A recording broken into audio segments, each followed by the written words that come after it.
0 kelvin होगा तब किसी भी प्रकार का मोशन नहीं होगा, लेकिन टेम्परेचर आप जैसे जैसे बढ़ाएंगे तो वाइब्रेशंस वहां पे एटॉमिक वाइब्रेशन, मॉलिक्यूलर वाइब्रेशंस रहेंगे, तो कुछ ना कुछ kinetic energy, potential energy associated रहेगी। स्पेसिफिक हीट वो अमाउंट ऑफ हीट है जो या तो वो सिस्टम गेन करेगा या रिजेक्ट करेगा।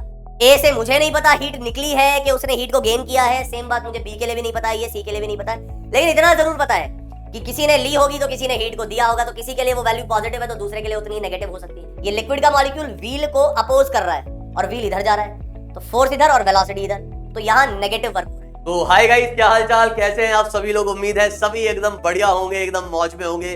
और मैं आपका बड़ा भाई निखिल धाबाई हाजिर हूं आपके सामने लेकर के एक नया चैप्टर, और चैप्टर का नाम है अपना थर्मल प्रॉपर्टीज ऑफ मैटर, और लेक्चर है अपना नंबर 1। और हम बात कर रहे हैं आज के टॉपिक या आज के सेशन में जो टॉपिक पढ़ने जा रहे हैं उसका नाम है कैलोरीमेट्री। अब सबसे पहला सवाल आप लोगों के मन में जो उमड़ रहा होगा, घुमड़ रहा होगा, वो ये होगा कि सर जी यार क्या क्या आना चाहिए इस चैप्टर को पढ़ने के लिए, पहले ये बता दो। तो यार ये है ना अपने आप में एक इंडिपेंडेंट चैप्टर है और बहुत ही छोटा सा, नन्ना सा, मुन्ना सा, प्यारा सा, इजी सा ये टॉपिक है। तो इसको आप पढ़ सकते हैं बिना प्रीवियस टॉपिक्स के जानकारी के बगैर भी। एक आध क्वेश्चन में हो सकता है कुछ ना कुछ इस्तेमाल हो जाए तो हो जाए, अदरवाइज एकदम इंडिपेंडेंट चैप्टर है ना। तो तुम खुशी मना सकते हो इस चैप्टर को पढ़ने से पहले। तो चलिए आगे बढ़ते हैं और बात करते हैं कि आखिरकार कैलोरीमेट्री है क्या। तो कैलोरीमेट्री जो है एक तरीके से ब्रांच है थर्मोडायनेमिक्स की ही, और इसमें हम डील करते हैं मेजरमेंट ऑफ हीट। बेसिकली हम यहाँ पे इस पूरे टॉपिक में हीट की ही चर्चा कर रहे होंगे, हीट को ही हम समझेंगे, हीट कैसे निकाली जाती है उसको हम देखेंगे। तो कुछ छोटे मोटे से फॉर्मूले हैं और कुछ छोटे मोटे से कंसेप्ट हैं, उन्हीं के बारे में इस चैप्टर में हम बात करेंगे। ठीक है, तो तैयार हो जाइए, बढ़ते हैं आगे। और सबसे पहले जो हम करेंगे वार वो होगा इस हीट पे ही, कि आखिरकार हीट है क्या। ठीक, तो ये सब कुछ पढ़ने से पहले अगर मैं आपसे ऐसा कहूं कि यार एक ऑब्जेक्ट है और इसको मैंने बोला ये है ए, इस ऑब्जेक्ट का कुछ ना कुछ टेम्परेचर है जिसको मैंने कहा टी ए। इसी तरीके से यहां पर एक और ऑब्जेक्ट है जिसको मैं कह रहा हूं बी, और इसका टेम्परेचर मैंने कहा टी बी। मान लीजिए कि टेम्परेचर जो है ए का वो अभी ज्यादा है किससे, बी से, मतलब ये हाई टेम्परेचर है और ये लो टेम्परेचर है। अब अगर इन दोनों को अलाउ किया जाए, एक दूसरे के कांटेक्ट में रखा जाए, तो ऐसा देखा जाता है कि एनर्जी का फ्लो जो होता है, भाई इसके पास भी कुछ ना कुछ एनर्जी होगी, टेम्परेचर है तो एनर्जी भी होगी, इसके पास भी कुछ ना कुछ एनर्जी होगी। उस एनर्जी को हम कहते हैं इंटरनल एनर्जी, है ना। इस ऑब्जेक्ट की खुद की अंदर जो स्टोर्ड इंटरनल एनर्जी है ना, अब वो काइनेटिक एनर्जी की वजह से हो सकती है, पोटेंशियल एनर्जी भी हो सकती है, क्योंकि जो मॉलिक्यूल्स होंगे वो ऐसा वाइब्रेट भी कर रहे होंगे, समझ रहे हो बात। तो मोशन होता है ना, ऐसा तो है नहीं सब कुछ एकदम रुका हुआ पड़ा है। 0 केल्विन होगा तब किसी भी प्रकार का मोशन नहीं होगा, लेकिन टेम्परेचर आप जैसे जैसे बढ़ाएंगे तो वाइब्रेशंस वहां पे एटॉमिक वाइब्रेशन, मॉलिक्यूलर वाइब्रेशंस रहेंगे, तो कुछ ना कुछ kinetic energy, potential energy associated रहेगी, उसी को हम कहते हैं इंटरनल एनर्जी। तो अगर ये टेम्परेचर ज्यादा है और ये टेम्परेचर कम है, तो ऐसा देखा जाता है कि जो एनर्जी का फ्लो है वो होता है high temperature to low temperature, flow of energy. तो बिल्कुल आप यहां कह सकते हो कि इस कारण से ए की जो इंटरनल एनर्जी है उसमें कमी आएगी, बी की जो इंटरनल एनर्जी है उसमें बढ़ोतरी होगी, वो इंक्रीज होगी। और ये जो एनर्जी फ्लो हो रही है इसी को हम कहते हैं हीट। तो हीट एक्चुअली में क्या है, हीट है फ्लो होती हुई एनर्जी। वो एनर्जी जो फ्लो हो रही है एक बॉडी से दूसरे, मतलब एनर्जी जब एक बॉडी से दूसरे बॉडी में जा रही होती है तो उस फ्लो होती हुई एनर्जी को ही हम क्या कहते हैं, हीट। क्लियर है यहां तक बात? Just a minute. तो उसी को हम कहते हैं हीट। अब ऐसा कहना गलत होगा कि इधर से एनर्जी निकलेगी तो इसकी हीट कम हो रही है, नहीं नहीं नहीं, ऐसा नहीं बोलेंगे। या फिर इसको एनर्जी मिल रही है तो इसकी हीट बढ़ रही है। कम जो होगा वो होगा इंटरनल एनर्जी, बढ़ेगा वो होगा इंटरनल एनर्जी। तो इंटरनल एनर्जी में बढ़ोतरी या उसमें डिक्रीमेंट हो रहा है, लेकिन हम ये नहीं कहेंगे कि हीट इसकी कम हो गई और उसकी बढ़ गई। हीट जो शब्द है वो सिर्फ फ्लो होती हुई एनर्जी के लिए ही इस्तेमाल किया जाता है, इसे इसी प्रकार डिफाइन किया गया है। क्लियर? चलिए तब ये पॉइंट्स को भी पढ़ लेते हैं। तो कह रहा था energy that is being transferred between two bodies between adjacent part of a body as a result of temperature difference.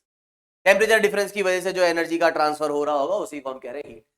दस heat is a form of energy. तो सिंपल सी बात है, हीट जो है वो एनर्जी का ही फॉर्म है। It is energy in transit, मतलब एक जगह से दूसरी जगह जाती हुई जो एनर्जी है उसी को कह रहे हैं हम heat, whenever there temperature difference exists. ठीक है, वंस इट इज ट्रांसफर्ड, एक बार वो ट्रांसफर्ड हो गई, it becomes the internal energy of the receiving body. यहां से यहां जब वो गई तो इसको फिर हीट नहीं कहा जाएगा कि यहां इसने क्या रिसीव किया, यहां क्या बढ़ा, इंटरनल एनर्जी बढ़ा। It should be clearly understood that the word heat is meaningful only as long as the energy is being transferred. वही बातें जो मैंने बोली वो इधर लिखी हुई हैं। तो आगे बढ़ते हैं और बात करते हैं यहां पर कि हीट को मेजर किस में किया जाएगा। तो भाई आखिरकार ये है तो एनर्जी ही, तो इसकी एसआई यूनिट जो होने वाली है वो क्या होने वाली है, जूल। लेकिन इसकी अनदर कॉमन यूनिट जो है हीट की वो है कैलोरी। ठीक है, असल में क्या था ना, पहले वर्क और हीट दोनों को एकदम जुदा जुदा क्वांटिटीज माना जाता था। उनको लगता था यार वर्क कुछ अलग ही टाइप की चीज है और हीट कुछ अलग ही टाइप की चीज है ना, मतलब आग लगाने से ही हीट मिलती है ना, तो ऐसा कुछ वो सोचते थे। खैर इसके बारे में भी हम आगे बात करेंगे। लेकिन जो एक अनदर कॉमन यूनिट जो है हीट को मेजर करने के लिए वो है कैलोरी, CAL, है ना। और आप अभी तक देखते होंगे कि वो एनर्जी इनटेक जब हम करते हैं तो आपने पढ़ा होगा या आपने आजकल सुना होगा, क्योंकि आजकल लोग काफी हेल्थ कॉन्शियस हो रहे हैं, है ना, मतलब कहने को, नहीं तो पहले भी यार लोग हेल्थ कॉन्शियस ही थे। अगर तुम देखोगे गांव में लोग यार तेल वेल कोई खाता ही नहीं था, घी दूध खाते थे और बढ़िया मतलब एकदम पेल के मेहनत करते थे खेत वेत में, है कि नहीं, बढ़िया से, और एकदम फिट रहते थे, है कि नहीं। अभी भी तुम गांव में जाके देखोगे मतलब बूढ़े बूढ़े लोगों को, तो यार अभी भी वो मस्त जो है मतलब पेड़ वेड़ पे चढ़ जाते हैं, उनको कोई तकलीफ ही नहीं होती, ना उनकी तोंद वोंद निकली होती। ठीक है, हाँ, तो खैर वापस अभी मुद्दे पे आते हैं। तो आजकल बड़ा चलन चल रहा है ना कि इतना कैलोरी इनटेक, उतना कैलोरी इनटेक, इतना आपको अगर वजन कम करना है तो कैलोरी डेफिसिट डाइट जो है आपको फॉलो करनी पड़ेगी। मतलब बहुत चोचले हो गए हैं आजकल, है ना, दिखावा ज्यादा है। खैर फिर भी तोंदे निकल रही है, मेरी भी निकल रही है। खैर, तो another common unit of heat is calorie. तो आपने देखा होगा कि वो खाना जो हम खा रहे हैं तो हर पैकेट पे आप देखोगे इतना कैलोरी इसमें एनर्जी है, मतलब वो खाना खा रहे हो तो इतनी एनर्जी आपकी बॉडी को मिलेगी। तो वही कैलोरी की ये बात हो रही है, ये हीट को मेजर करने की एक यूनिट है। कैलोरी और जूल के अंदर जो है ये रिलेशन है। हालांकि आप इसको ये भी कह सकते हो कि 1 calorie is equals to 4.2 joule, लगभग आप ये भी यूज कर सकते हो। कोई इसमें ऐसा नहीं कि ये गलत हो जाएगा, बिल्कुल आप ये रिजल्ट भी यूज कर सकते हो। अब 1 कैलोरी को डिफाइन कैसे किया गया है, the amount of heat needed to increase the temperature of 1 gram of water from 14.5 to 15.5 degree at 1 atmospheric pressure is 1 calorie। 1 gram of water को 14.5 डिग्री से 15.5 डिग्री सेल्सियस तक हीट करने में 1 एटमॉस्फेरिक प्रेशर पे जितनी हीट आपको देनी पड़ेगी वो होती है 1 कैलोरी। ठीक है, तो इतने अमाउंट ऑफ वाटर को इतना टेम्परेचर 1 डिग्री से बढ़ाने पर 1 कैलोरी हीट लगेगी। इस तरीके से इसको डिफाइन किया गया है। अब तुम्हारे जो है मन में, भोले से मन में एक सवाल आ रहा होगा, 1 ग्राम ही क्यों, 14.5 से 15.5 ही क्यों, 13.5 से जो है 14.5 क्यों नहीं, या 25 से 26 डिग्री क्यों नहीं, ये पर्टिकुलर चीज ही क्यों। तो यार डिफाइन करने वालों ने इसको ऐसा डिफाइन किया। हालांकि हाँ, इसके पीछे एक रीजन, कुछ ना कुछ जरूर लॉजिक तो होगा ही होगा, है ना, लेकिन उसके पीछे अपने को नहीं पढ़ना है। ठीक है, इसको बस यार समझना है कि यार जो बना दिया है उसी को हम फॉलो कर रहे हैं। जैसे कि अक्सर मैं ऐसी चीजों पे एक एग्जांपल देता हूं कि जैसे मान लो हम जो इंडिया में रूल फॉलो करते हैं वो लेफ्ट हैंड ड्राइव का रूल फॉलो करते हैं, है ना, कि भाई रोड के लेफ्ट साइड से हमको चलना है ना, उधर वाला ट्रैफिक उनके लेफ्ट साइड से चलेगा तो लेफ्ट हैंड ड्राइव, है ना, लेफ्ट साइड से ट्रैफिक चलेगा। लेकिन जैसे भाई ये रोड है तो यहां से हम चलेंगे और उधर वाला ट्रैफिक इधर से आ रहा होगा। वही अमेरिका में अगर देखोगे तो उल्टा रहता है, उधर क्या होता है, इधर वाले लोग ऐसे आते हैं और उधर वाले लोग इधर से आते हैं, वो राइट हैंड ड्राइव पे चलते हैं। तो कोई बोले यार इधर ऐसा और इधर ऐसा क्यों, यार बनाने वालों ने बना दिया, वो रूल फॉलो हो रहा है। भाई बात समझ में, तो ये चीज आप ध्यान में रखें, जैसा बना दिया बस वैसा रट लेना, अगर कभी कोई पूछे तो ये इसकी डेफिनेशन है। आगे अगर बढ़े तो अब हम बात करेंगे मैकेनिकल इक्विवेलेंट ऑफ हीट। तो कहानी कुछ इस तरीके से स्टार्ट होती है कि यार लोगों को पहले लगता था कि यार वर्क का और हीट का आपस में कोई लेना देना नहीं है। वर्क और हीट जो है उनका आपस में कोई लेना देना नहीं है। उन्हें लगता था कि यार हीट मतलब किसी का टेम्परेचर बढ़ाना है तो आग लगानी पड़ेगी, बिना आग लगाए काम नहीं चलेगा, है ना। मतलब थोड़ा सा नॉर्मल रोजमर्रा की भाषा में अगर बात की जाए। और उनको लगता था कि यार वर्क तो एक बिल्कुल ही डिफरेंट चीज है कि आप फोर्स लगा रहे हो, डिस्प्लेसमेंट हो रहा है तो वहां से कुछ वर्क निकल रहा है, मैकेनिकल मोशन हो रहा है। लेकिन आगे जब लोगों ने देखा कि यार ऐसा तो नहीं है, वर्क से भी हीट तो प्रोड्यूस हो ही जाती है, या टेम्परेचर डिफरेंस क्रिएट किया जा सकता है, या टेम्परेचर बढ़ाया जा सकता है। कैसे? जैसे यार सर्दियों में हम हमेशा करते हैं, कई बार ज्यादा ठंड लगती है तो हम क्या करते हैं, ऐसा हाथों को रगड़ते हैं। तो हाथ रगड़ रहे हैं तो मैं क्या कर रहा हूं, यहां जो फ्रिक्शन का वर्क है उसी की वजह से हीट प्रोड्यूस हो रही है, गर्मी मेरे हाथों में महसूस हो रही है। तो मैं वो जो गर्मी है वो कहां से प्रोड्यूस कर रहा हूं, फ्रिक्शन के वर्क से। काइनेटिक फ्रिक्शन यहां पे वर्क कर रहा है ना। तो लोगों को समझ में आया कि हाँ यार मैकेनिकल वर्क करके भी जो है टेम्परेचर को बढ़ाया जा सकता है या टेम्परेचर में चेंज लाया जा सकता है। और यहीं से फिर जो है बात स्टार्ट हुई किसकी, मैकेनिकल इक्विवेलेंट ऑफ हीट की। तो यहां पे क्या कह रहे हैं कि experiments established that heat is equivalent to mechanical energy and measured how much mechanical energy is equivalent to a calorie. मतलब if mechanical work W produces the same temperature change as heat H, तो हम क्या कहेंगे, हम कहेंगे कि भाई एक तरीके से जो काम हीट H ने किया वही काम मैकेनिकल वर्क भी कर रहा है। तो मैकेनिकल इक्विवेलेंट जो हीट होता है वो होता है ये J, ये कांस्टेंट, ठीक है। तो हम बोलते हैं मैकेनिकल इक्विवेलेंट ऑफ हीट। ये जस्ट आपको हीट और वर्क की जो यूनिट है ना, हीट क्योंकि कैलोरी में मेजर हुआ करती थी और वर्क जो है वो जूल्स में मेजर हो रहा है, तो बस जूल्स और कैलोरी का जो रिलेशन है उसी को हम क्या कह रहे हैं, उसको जो रिलेट करवाता है, वर्क और हीट को जो रिलेट करवाता है वही है अपना मैकेनिकल इक्विवेलेंट ऑफ हीट। आई बात समझ में? वर्क और हीट को आपस में जो रिलेशनशिप एस्टेब्लिश कर रहा है वही है अपना मैकेनिकल इक्विवेलेंट ऑफ हीट। मतलब आप ये जानते हो कि 1 कैलोरी 4.2 जूल्स के इक्वल होता है। तो अगर आपसे पूछा जाए कि हीट अगर 1 कैलोरी है तो वर्क जो मेजर होगा वो 4.2 जूल्स में मेजर होगा, तो ये जे की वैल्यू क्या लगती है आपको? फिर जे की वैल्यू एक्चुअली में होगी 4.2, या फिर ऐसा लिख देता हूं, देखो J is actually W by H। तो आप जानते हो कि यहां मैं लिखता हूं अगर 1 कैलोरी और यहां मैं लिखता हूं यहां अगर मैं लिखता हूं 1 कैलोरी तो कितने इसके इक्वल होगा, वर्क कितना होगा अपना 4.2 जूल्स के इक्वल होगा। भाई हमने क्या बोला, 1 calorie is equal to 4.2 joules. तो यहां से जो जे की वैल्यू है ना एक्चुअली कुछ नहीं, बस वो जो 4.2 है वही है। इतनी सी बात है कि अगर मान लो आपके पास हीट जो है वो x कैलोरीज है, x कैलोरीज को अगर आपको कन्वर्ट करना है जूल्स में तो भाई आपको बस ये बता रहा है कि आप क्या कर दो 4.2 से मल्टीप्लाई। यही आपको बस ये मैकेनिकल इक्विवेलेंट ऑफ हीट बता रहा है, क्या कि अगर आपको हीट दे रखी है कैलोरीज में और आपको पता करना है कि भाई कितना अमाउंट ऑफ वर्क करना पड़ेगा जो इस हीट के इक्विवेलेंट होगा, तो that work is equals to J into H। बस इतनी सी बात है, that work is actually equals to J into H, ठीक है। और J की वैल्यू कितनी है 4.2 जूल्स पर कैलोरी। तो ये ध्यान रखना है। जैसे अगर मान लो कोई तुमसे पूछे कि भाई 10 calorie of heat is equivalent to how much amount of work, कुछ नहीं करना, बस सीधे सीधे 4.2 से मल्टीप्लाई कर देना। ये है जूल्स पर कैलोरी, कैलोरी से कैलोरी चले जाएगा और ये आ जाएगा 42 जूल्स। तो बस आपको इतना ध्यान रखना है, तो मेन ये ध्यान रखना। उम्मीद करता हूं यहां तक बात समझ में आई होगी। बढ़ते हैं आगे।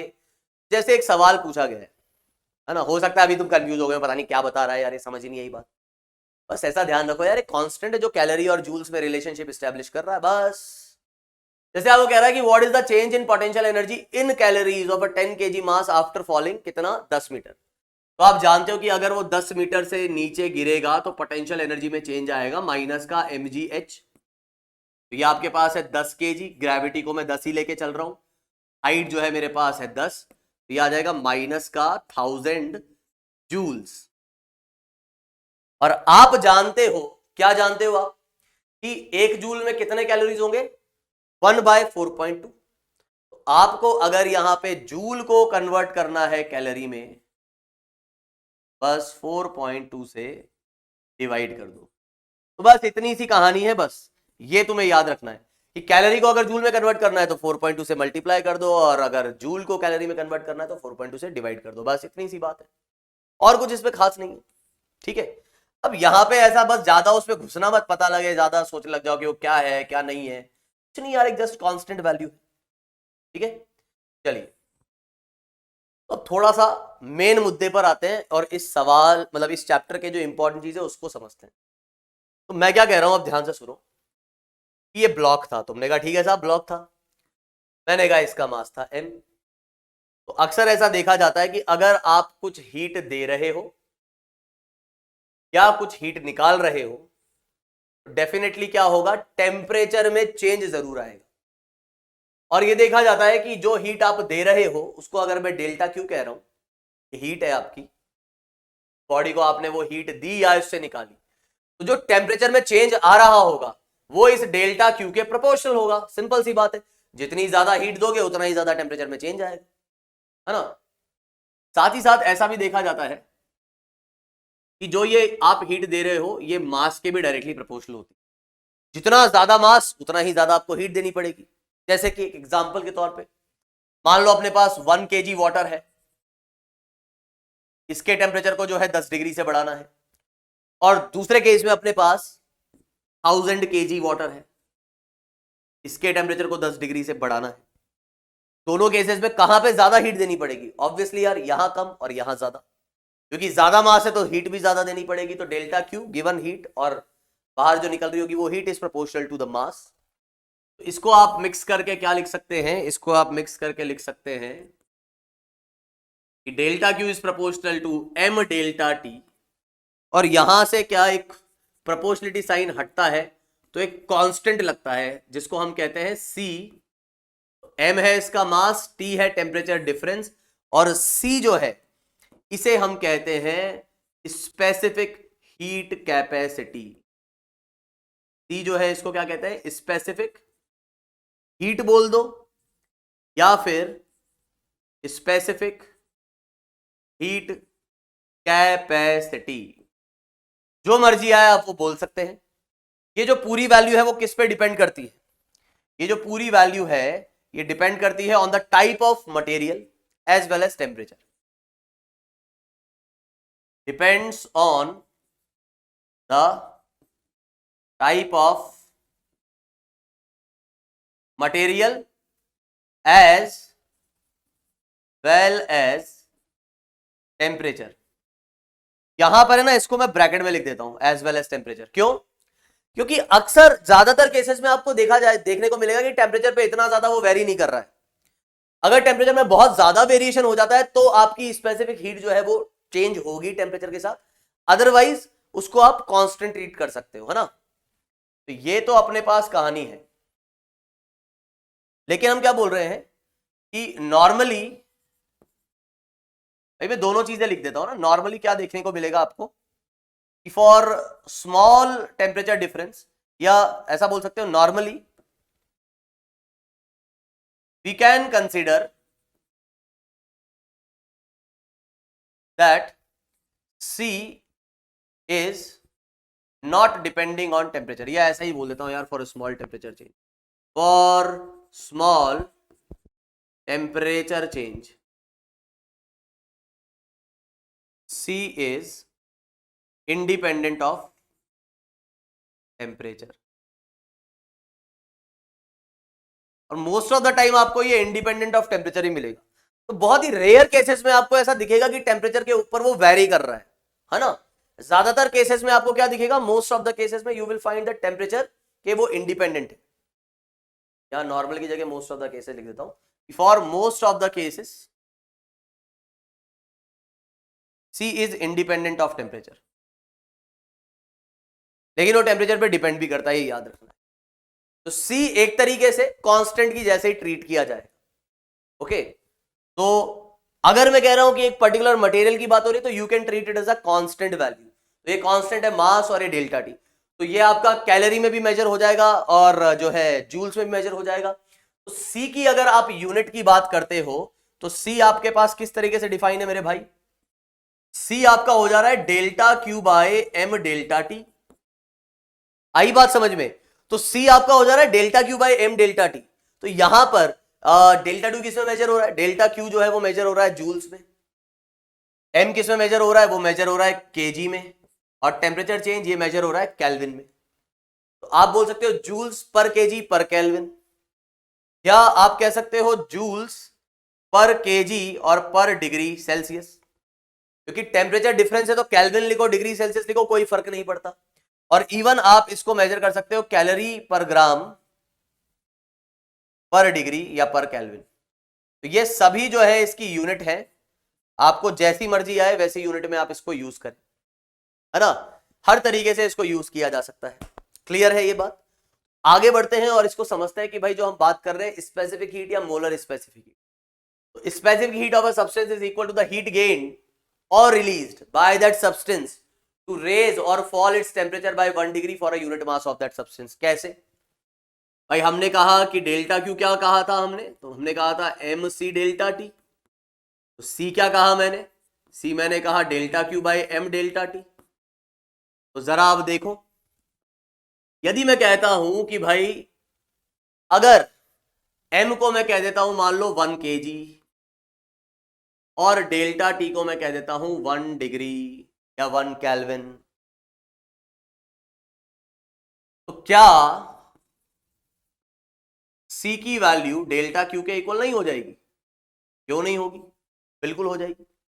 तो C is that amount of heat which is required to raise the temperature by 1 degree और 1 kelvin for unit amount of substance. Simple वही चीज लिखी हुई है जो मैंने यहां मैथमेटिकली लिखी है, खत्म। तो डेफिनेशन इस फॉर्मूले से ही इसकी डेफिनेशन निकल के आ जाती है। तो स्पेसिफिक हीट वो अमाउंट ऑफ हीट है जो या तो वो सिस्टम गेन करेगा या रिजेक्ट करेगा, जिससे कि उसका टेम्परेचर 1 डिग्री से बढ़ जाए या फॉल कर जाए। शर्त यह है कि वो ऑब्जेक्ट जो है वो यूनिट मास उसका होना चाहिए, ठीक है, उसका मास जो है वो 1 kg होना चाहिए। अब कुछ क्वांटिटीज की स्पेसिफिक हीट जो है ना वो हम याद रखेंगे, जैसे कि स्पेसिफिक हीट ऑफ वाटर कितना है 40 to 100 जूल्स पर केजी पर डिग्री। इसी को अगर आप कैलोरीज में कन्वर्ट करोगे तो जूल को अगर कैलोरी में कन्वर्ट करना है तो आपको किससे डिवाइड करना पड़ेगा, 4.2 से डिवाइड करना पड़ेगा। तो ये आ जाएगा 1000 कैलोरी पर केजी पर केल्विन। कैलोरी जो 1000 है और ये केजी है, केजी को अगर आप ग्राम में कन्वर्ट करोगे तो किलो से ये किलो कट जाएगा, किलो मतलब 1000, तो ये आ जाएगा आपके पास कितना 1 कैलोरी पर ग्राम पर केल्विन। या फिर इसको आप लिख सकते हो किलो कैलोरी, तो 1 किलो कैलोरी पर किलोग्राम पर डिग्री या 1 कैलोरी पर ग्राम पर डिग्री। तो ये आपको ध्यान रखना है कि specific heat of water, specific heat of water मैं जो याद रखता हूं वो ये रखता हूं, और आप भी कोशिश करें कि यही याद रखें। हाँ, केल्विन में बोल दो या डिग्री में बोल दो, बात एक ही है। अब थोड़ा सा मैं इसी के आगे समझा दूं कि 1 को याद रखना बड़ा आसान है। अब थोड़ा सा समझना यार, कैलोरी पे ऊपर भी किलो लगा दिया नीचे भी किलो लगा दिया, तो यही रिजल्ट आपका आ जाएगा 1 किलो कैलोरी पर किलोग्राम पर डिग्री या पर केल्विन। और एक कैलोरी में होते हैं 4.2 जूल्स, तो 4.2 इंटू किलो मतलब 1000, यह आ जाएगा आपका 4200 जूल्स पर केजी पर डिग्री। तो मुझे नहीं लगता कि यहां से यहां जाने में कोई तकलीफ होगी, बड़े आसानी से आप यहां तक पहुंच सकते हैं। तो मैं तो कहूंगा आप ये एक वैल्यू याद रखें। साथ ही साथ स्पेसिफिक हीट ऑफ आइस और specific heat of water vapour, वो जो होता है वो होता है 1/2 कैलोरी पर ग्राम पर केल्विन। तो देखो मैं वही बात बताने जा रहा हूं कि नॉर्मली हमने क्या कहा कि स्पेसिफिक हीट जो है वो टेम्परेचर पे डिपेंड नहीं करती, तो वही H2O है, मोस्ट ऑफ द केसेस में हम कह रहे हैं ना टेम्परेचर पे डिपेंड नहीं करती, कांस्टेंट होगी। मतलब H2O जब लिक्विड फॉर्म में है उस वक्त अगर आप देखेंगे तो स्पेसिफिक हीट यहां पर जब आप देखेंगे तो वो एक कांस्टेंट क्वांटिटी आ रही है 0 से लेकर 100 डिग्री तक। वाटर जो है वो अपने लिक्विड फेज में 0 से लेकर 100 डिग्री तक रहता है, तो 0 से लेकर 100 डिग्री तक के बीच में आपको स्पेसिफिक हीट अगर पूछता है H2O की तो वो 1 है। लेकिन वहीं अगर 100 को क्रॉस कर जाते हो आप, वेपर की बात करते हो जो कि अगेन H2O है, और आइस की बात करते हो तो देखो स्पेसिफिक हीट चेंज हो गई। तो इसलिए मैंने कहा कि टेम्परेचर पर डिपेंड कर रही है। देखा आपने कि 100 को क्रॉस करने पर और 0 से नीचे जाने पर स्पेसिफिक हीट इज आधा, इट इज हाफ, और from between 0 to 100 it is 1 है, वही H2O ही तो है कि नहीं है? तो वैसे आप कहेंगे कि हाँ ठीक है कांस्टेंट है, और आप ये भी बोल सकते हैं कि हाँ यार चेंज तो हो रहा है टेम्परेचर के साथ। उम्मीद करता हूं ये बात आपको समझ में आ गई होगी। एक बहुत ही सिंपल सा सवाल है, इसको देख लेते हैं। क्या कह रहा है ये सवाल? ये कह रहा है यार कि है ना, heat required to increase the temperature of 1 kg of water by 20 degree. एकदम रद्दी सवाल है, कुछ नहीं है इसमें भाई। 1 kg अगर आपके पास वाटर है और इसके टेम्परेचर को आपको 20 डिग्री से बढ़ाना है, तो आपसे पूछी जा रही है कितनी हीट इसको देनी पड़ेगी। तो हीट क्यों देनी पड़ेगी, पहले उस मुद्दे पर भी आते हैं।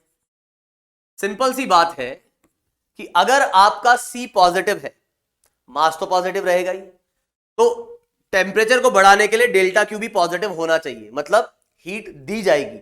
तो जब भी आप सिस्टम को हीट देते हैं उसे कहते हैं हम पॉजिटिव।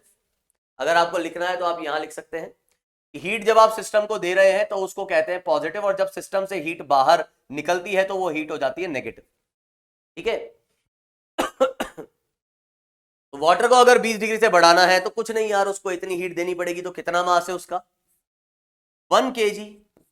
स्पेसिफिक हीट कितनी है जूल्स में ही लिख देते हैं, तो कितना आ जाएगा? 40 to 100 जूल्स पर kg पर केल्विन या पर डिग्री, जो भी बोलो, फर्क नहीं पड़ता है।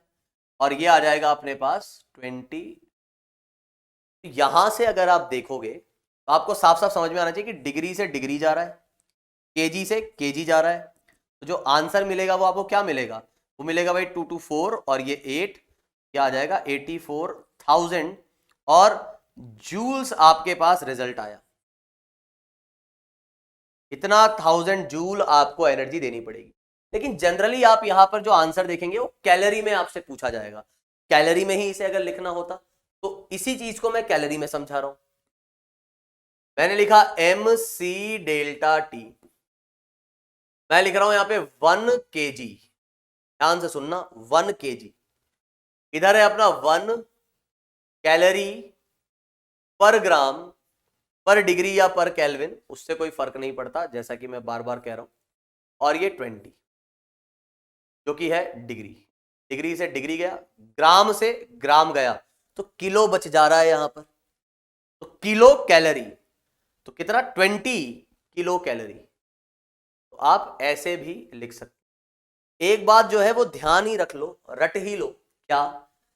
अगर आपको केजी में दिया गया है मास और आप कैलोरी में रिजल्ट निकालना चाहते हैं तो आप सीधे सीधे सी की वैल्यू जो भी कैलोरी में दे रखी है वो यूज करें, रिजल्ट आपका किलो कैलोरी में आएगा। इसमें आएगा किलो कैलोरी में। या वैसा भी बोल सकते हो कि भाई किलो कैलोरी पर किलोग्राम, तो किलोग्राम से किलोग्राम कट गया, किलो कैलोरी में रिजल्ट आएगा। और वहीं अगर मास ग्राम में दिया होता तो रिजल्ट आपका सिर्फ कैलोरी में ही आता। थोड़ा सा बस इधर यूनिट्स का ध्यान रखना है, बाकी कुछ नहीं। तो अभी तक तो एकदम हलवा चीजें चल रही है ना, एकदम हलवा है, कुछ भी नहीं है। आगे बढ़ते हैं और बात करते हैं आगे वाले केस की। फिर बात आ रही है यहां पे हीट कैपेसिटी और थर्मल कैपेसिटी। अब हीट कैपेसिटी और थर्मल कैपेसिटी से क्या मतलब है? तो हम जानते हैं कि भाई डेल्टा क्यू जो है वो अपने पास है MC डेल्टा टी, है कि नहीं? तो जो मास और स्पेसिफिक हीट का जो प्रोडक्ट है उसी को बोलते हैं हीट कैपेसिटी। इसको जो है हम कैपिटल C से भी रिप्रेजेंट कर देते हैं। Heat capacity is basically what? It is the product of mass and specific heat. तो ये आपका आ जाएगा हीट कैपेसिटी। तो ये ध्यान रखना भाई क्या दिया हुआ है। हीट कैपेसिटी दी गई है कि स्पेसिफिक हीट कैपेसिटी दी गई। हालांकि यूनिट्स को देखकर भी आप समझ सकते हो कि क्या दिया गया है, सिंबल से कंफ्यूज नहीं होना है, क्योंकि हम दोनों ही सिंबल इसका यूज कर लेते हैं। स्मॉल सी भी आपको देखने को मिलेगा और स्मॉल एस भी आपको देखने को मिलेगा। ऐसा कुछ नहीं है कि मोलर स्पेसिफिक हीट के लिए सी यूज किया जाता है, नहीं साहब, ऐसा कुछ नहीं है। सी इसके लिए भी, नॉर्मल स्पेसिफिक हीट के लिए भी सी आप यूज कर सकते हो, तो एम एस डेल्टा टी। और यहां पर आप वही सेम कहानी कैपिटल एस भी यूज कर सकते हो। तो ये ध्यान रखो, दोनों ही चीजें आपको बुक्स में देखने को मिल सकती हैं। Again this is what, this is heat capacity. ये क्या है आपका, ये है स्पेसिफिक हीट कैपेसिटी या स्पेसिफिक हीट। ध्यान देना, स्पेसिफिक हीट और स्पेसिफिक हीट कैपेसिटी में कोई अंतर नहीं है ना। और ये है आपका क्या, मास। क्लियर? अच्छा, इसकी यूनिट की बात करेंगे तो कुछ नहीं यार, यहां से साफ दिख रहा है, इट इज कैलोरी पर केल्विन या कैलोरी पर डिग्री या जूल्स पर केल्विन या जूल्स पर डिग्री, ये इसकी यूनिट हो जाएगी। तो ये आपके पास कहानी आ जाएगी किसकी, हीट कैपेसिटी या थर्मल कैपेसिटी। अब हम बात कर रहे हैं relationship between specific heat and water equivalent. Relationship between specific heat and water equivalent. अब ये वाटर इक्विवेलेंट क्या होता है, इसको थोड़ा समझते हैं। तो मान लो तुम्हारे पास एक ऑब्जेक्ट है, इसका मास है m और इसकी स्पेसिफिक हीट है कुछ c। इसको अगर मैंने कुछ delta Q amount of heat दी, जिससे इसका जो टेम्परेचर है वो राइज कर गया डेल्टा टी, ठीक है, जिससे इसका टेम्परेचर जो है वो राइज कर गया डेल्टा टी। अब मैं क्या करता हूं, मैं कुछ अमाउंट ऑफ वाटर लेके आता हूं। मैं क्या कर रहा हूं, कुछ अमाउंट ऑफ वाटर लेके आता हूं, और इस वाटर का जो मास है वो मैंने कहा mw, इसकी स्पेसिफिक हीट जो है उसको मैंने कह दिया Cw या Sw, जैसा भी आप बोलना चाहो। वाटर है इसलिए इस तरीके से लिख रहा हूं, ठीक। तो स्मॉल एस और सी में कोई अंतर नहीं है, ध्यान रखना। अब अगर इस वाटर को भी मान लो अगर मैं delta Q amount of heat देता हूं, तो इसका टेम्परेचर भी डेल्टा टी से बढ़ जाता है। मान लो इसको मैंने 10 जूल्स हीट दी और उससे इसका टेम्परेचर 1 डिग्री से बढ़ गया। यहां भी इसको 10 जूल अगर हीट देता हूं, इसका भी टेम्परेचर 1 डिग्री से बढ़ जाता है। तो क्या इस वाटर का, इतने मास ऑफ वाटर का बिहेवियर इस ऑब्जेक्ट के जैसा है कि नहीं है, हीट को लेकर के? दोनों जो है वो हीट के लिए सेम तरीके से बिहेव कर रहे हैं। तो हम बोलेंगे कि भाई एक तरीके से ये वाटर जो है ना, वो इसी के इक्विवेलेंट बिहेव कर रहा है। तो ये वाटर इक्विवेलेंट आखिरकार होता क्या है? तो यहां से अगर आप देखोगे तो आप डेल्टा क्यू को क्या कहोगे, डेल्टा क्यू को कहोगे आप एम सी डेल्टा टी, और यहां से डेल्टा क्यू आप कहेंगे it is M W C W delta T. तो water equivalent is actually that mass of water, water equivalent of given object. तो हर ऑब्जेक्ट का आप क्या कर सकते हैं, वाटर इक्विवेलेंट निकाल सकते हैं। मतलब यह है कि आप एक इतना अमाउंट आप पता कर सकते हैं वाटर का जो कि बिल्कुल उस ऑब्जेक्ट की जैसा बिहेव करेगा।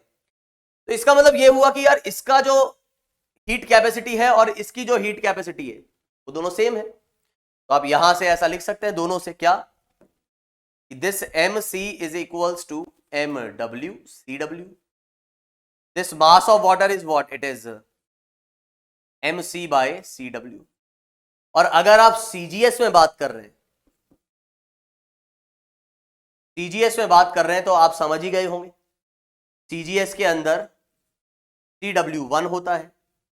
आपके पास मास ऑफ दैट वाटर और water equivalent is actually equals to what, MC, because ये नीचे वाली चीज तो 1 आ गई। ये है आपका वाटर इक्विवेलेंट। तो अगर कई बार क्या होगा ना, आपको जो है वाटर इक्विवेलेंट दे दिया गया हो, जैसे water equivalent of this object, तो समझ जाना वाटर इक्विवेलेंट मतलब इसको, मान लो तुम्हें कहता है कि water equivalent of this object is 2 kg, तो इस ऑब्जेक्ट को ऐसा मान लो कि ये 2 kg वाटर है। आई बात समझ में? 2 kg वाटर है ऐसा मान के चलो, क्लियर? तो इसको कहते हैं हम वाटर इक्विवेलेंट। ये 2 kg के वाटर जैसा बिहेवियर है। ये कहता है water equivalent of this object is 3 kg। इसका मतलब ये 3 kg वाटर के जैसा इसका बिहेवियर होगा। 3 kg का वाटर जिस तरीके से हीट देने पर टेम्परेचर में चेंज आएगा, उसी तरीके से यहां पर भी काम होगे। क्लियर है? उम्मीद करता हूं यहां तक जो है बात समझ में आई होगी आप लोगों को।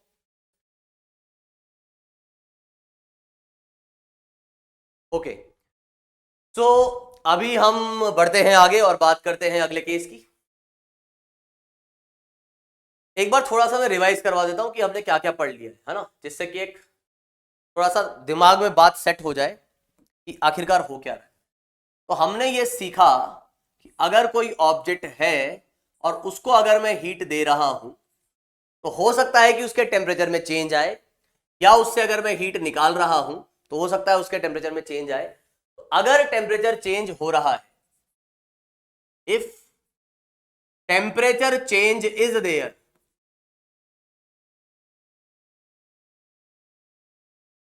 Then delta Q is equals to M C delta T. यहां पर मैं एक बात पे थोड़ा सा वो फोकस डालना चाहूंगा, वो ये है, ये टाइमर चल नहीं रहा, चल रहा है, हाँ। तो एक बात पे मैं थोड़ा सा फोकस करना चाहूंगा, वो ये है कि C की वैल्यू कैसी होती है। क्या C पॉजिटिव होता है, क्या C नेगेटिव होता है? तो भाई C जो है, the value of C, it can be positive और it can be negative, anything. तो ध्यान रखना, C कैन बी पॉजिटिव और नेगेटिव और जीरो। इसकी वैल्यू कुछ भी हो सकती है, इवन इनफाइनाइट भी हो सकता है। तो अगर C आपका क्या है, पॉजिटिव है, इफ C इज पॉजिटिव, तो आपको यह समझना चाहिए कि आप अगर हीट देंगे तो टेम्परेचर भी बढ़ेगा। ठीक है? तो इफ C इज पॉजिटिव तो आपको यह समझना होगा कि on giving heat to an object temperature will increase. अगर आप हीट देंगे तो टेम्परेचर उसका बढ़ेगा। और यदि C नेगेटिव हो गया, सर क्या C नेगेटिव होता है? हाँ होता है। सर क्या प्रैक्टिकली ऐसे ऑब्जेक्ट्स मतलब एग्जिस्ट करते हैं? हाँ करते हैं, बिल्कुल, है ना। तो इसमें क्या होगा कि on giving heat to an object temperature जो है वो क्या हो जाएगा, डिक्रीज हो जाएगा। बड़ी अजीब बात है, हीट देने पर टेम्परेचर गिर रहा है, क्यों? क्योंकि C आपका नेगेटिव है। तो C अगर नेगेटिव हुआ तो आपको यहां से साफ साफ समझ में आ रहा है, if C is negative, M आपका पॉजिटिव है, तो डेल्टा Q अगर पॉजिटिव हुआ और C आपका नेगेटिव हुआ तो डेल्टा T नेगेटिव हो जाएगा। तो हीट देने पर उस चीज का टेम्परेचर गिरेगा। थोड़ा सा सुन के अजीब लग रहा होगा कि हीट देने पर टेम्परेचर गिर कैसे सकता है, क्योंकि उसका स्पेसिफिक हीट जो है वो नेगेटिव है, इस वजह से ऐसा होता है। तो आपको यह बात ध्यान रखनी है, ठीक है, कि C जो है पॉजिटिव नेगेटिव जीरो कुछ भी हो सकता है। अच्छा सर जी, अगर C जीरो हो गया उससे क्या मतलब है? सर C अगर जीरो हुआ तो उसका क्या मतलब है? इसको भी समझा देते हैं। अगर आपको कहता है कि भाई C जीरो है, इससे साफ साफ समझ में आ जाता है कि एम सी डेल्टा टी की अगर आप बात करोगे तो if there is some temperature change, तो टेम्परेचर चेंज करने के लिए the required amount of heat is always zero. तो delta Q is always zero, ये आपको ध्यान रखना है। इट मींस अगर कभी भी कहता है कि specific heat of some object is zero, उसका मतलब यह होगा कि no amount of heat is required to change the temperature. अब तुम बोलोगे सर ऐसा थोड़ी ना होता है कि यार स्पेसिफिक हीट जीरो ही हो जाएगी। मान लो बहुत कम है, किसी की स्पेसिफिक हीट बहुत कम है ना, तो उससे आप ये कह सकते हो। क्लियर है ये बात? चलिए एक और मुद्दे को थोड़ा सा समझ लेते हैं कि स्पेसिफिक हीट से और क्या क्या डिसाइड हो रहा है। डेल्टा टी, तो मान लो दो ऑब्जेक्ट्स हैं, दोनों को मैंने सेम अमाउंट ऑफ हीट दी, दोनों का मास भी सेम है। जिसकी स्पेसिफिक हीट ज्यादा होगी उसका टेम्परेचर जो है वो जो चेंज आएगा वो कम आएगा। आ रही है बात समझ में? मतलब मान लो जैसे मैं कह रहा हूं कि किसी की स्पेसिफिक हीट ज्यादा है और किसी की स्पेसिफिक हीट कम है। जिसकी स्पेसिफिक हीट कम होगी उसमें टेम्परेचर डिफरेंस जो आएगा, चेंज जो आएगा वो भी ज्यादा आएगा। मतलब वो जल्दी गर्म हो जाएगा थोड़ी सी हीट देने पर ही। तो अगर कोई ऑब्जेक्ट थोड़ी सी हीट देने पर ही जल्दी से गर्म हो जाता है, टेम्परेचर उसका अच्छा खासा बढ़ जाता है, इसका मतलब उसकी स्पेसिफिक हीट कम है। यहीं अगर थोड़ी सी हीट उससे निकाल लोगे तो टेम्परेचर उसका बहुत जल्दी गिर भी जाएगा। तो जिस भी ऑब्जेक्ट की स्पेसिफिक हीट कम होगी उसमें टेम्परेचर चेंज जो है वो ज्यादा आएगा। मतलब वो जल्दी गर्म और जल्दी ठंडा होगा। वो जल्दी गर्म और जल्दी ठंडा होगा, ये ध्यान रखना। ठीक है, तो जैसा आप जानते हो सैंड और वाटर, तो सैंड की जब आप बात करोगे तो सैंड जो होती है वो बहुत ही जल्दी गर्म हो जाती है और जल्दी ही ठंडी हो जाती है। तो अगर आपसे पूछे सैंड और वाटर में किसकी स्पेसिफिक हीट ज्यादा है और किसकी कम है, तो सैंड की स्पेसिफिक हीट जो है वो कम है, वाटर की स्पेसिफिक हीट जो है वो ज्यादा है। ये आपको यहां पर ये बात ध्यान रखनी है। अगर आप लिखना चाहते हैं तो लिख भी सकते। तो हमने कुल मिला के ये कहानी समझ ली कि ठीक है भाई साहब, जब भी टेम्परेचर में चेंज आएगा तो हीट की जरूरत पड़ेगी ही पड़ेगी। अब ऐसा है नहीं कि भाई हमेशा आप हीट दे रहे हैं तो टेम्परेचर में चेंज आए। हो सकता है कि वहां पे फेज ट्रांसफॉर्मेशन भी हो रहा हो। आप हीट दे रहे हैं तो कोई चीज पिघल के लिक्विड बन जा रही हो। आप हीट दे रहे हैं तो कोई लिक्विड से जो है वेपर स्टेट में या गैसेस स्टेट में चले जा रहा हो। आप हीट निकाल रहे हैं तो गैसेस से वो लिक्विफाई हो रहा हो, गैसेस स्टेट से वो लिक्विफाई हो रहा हो, और हीट निकालने पर वो लिक्विड से सॉलिडिफाई हो रहा हो। तो यहां पर अगर आप किसी चीज को हीट देते हैं तो उस दौरान उसका फेज ट्रांसफॉर्मेशन भी हो सकता है। तो फेज ट्रांसफॉर्मेशन या फेज चेंज उसी की हम बात कर रहे हैं। तो heat required for change of phase और स्टेट, ठीक है, उसकी बात हम कर रहे हैं। तो वो कितनी रहती है? वो रहती है Q is equals to ml। ठीक है, इसको मैं ऐसा करता हूं, थोड़ा सा एक अलग पेज में लिख देता हूं कि during phase transformation,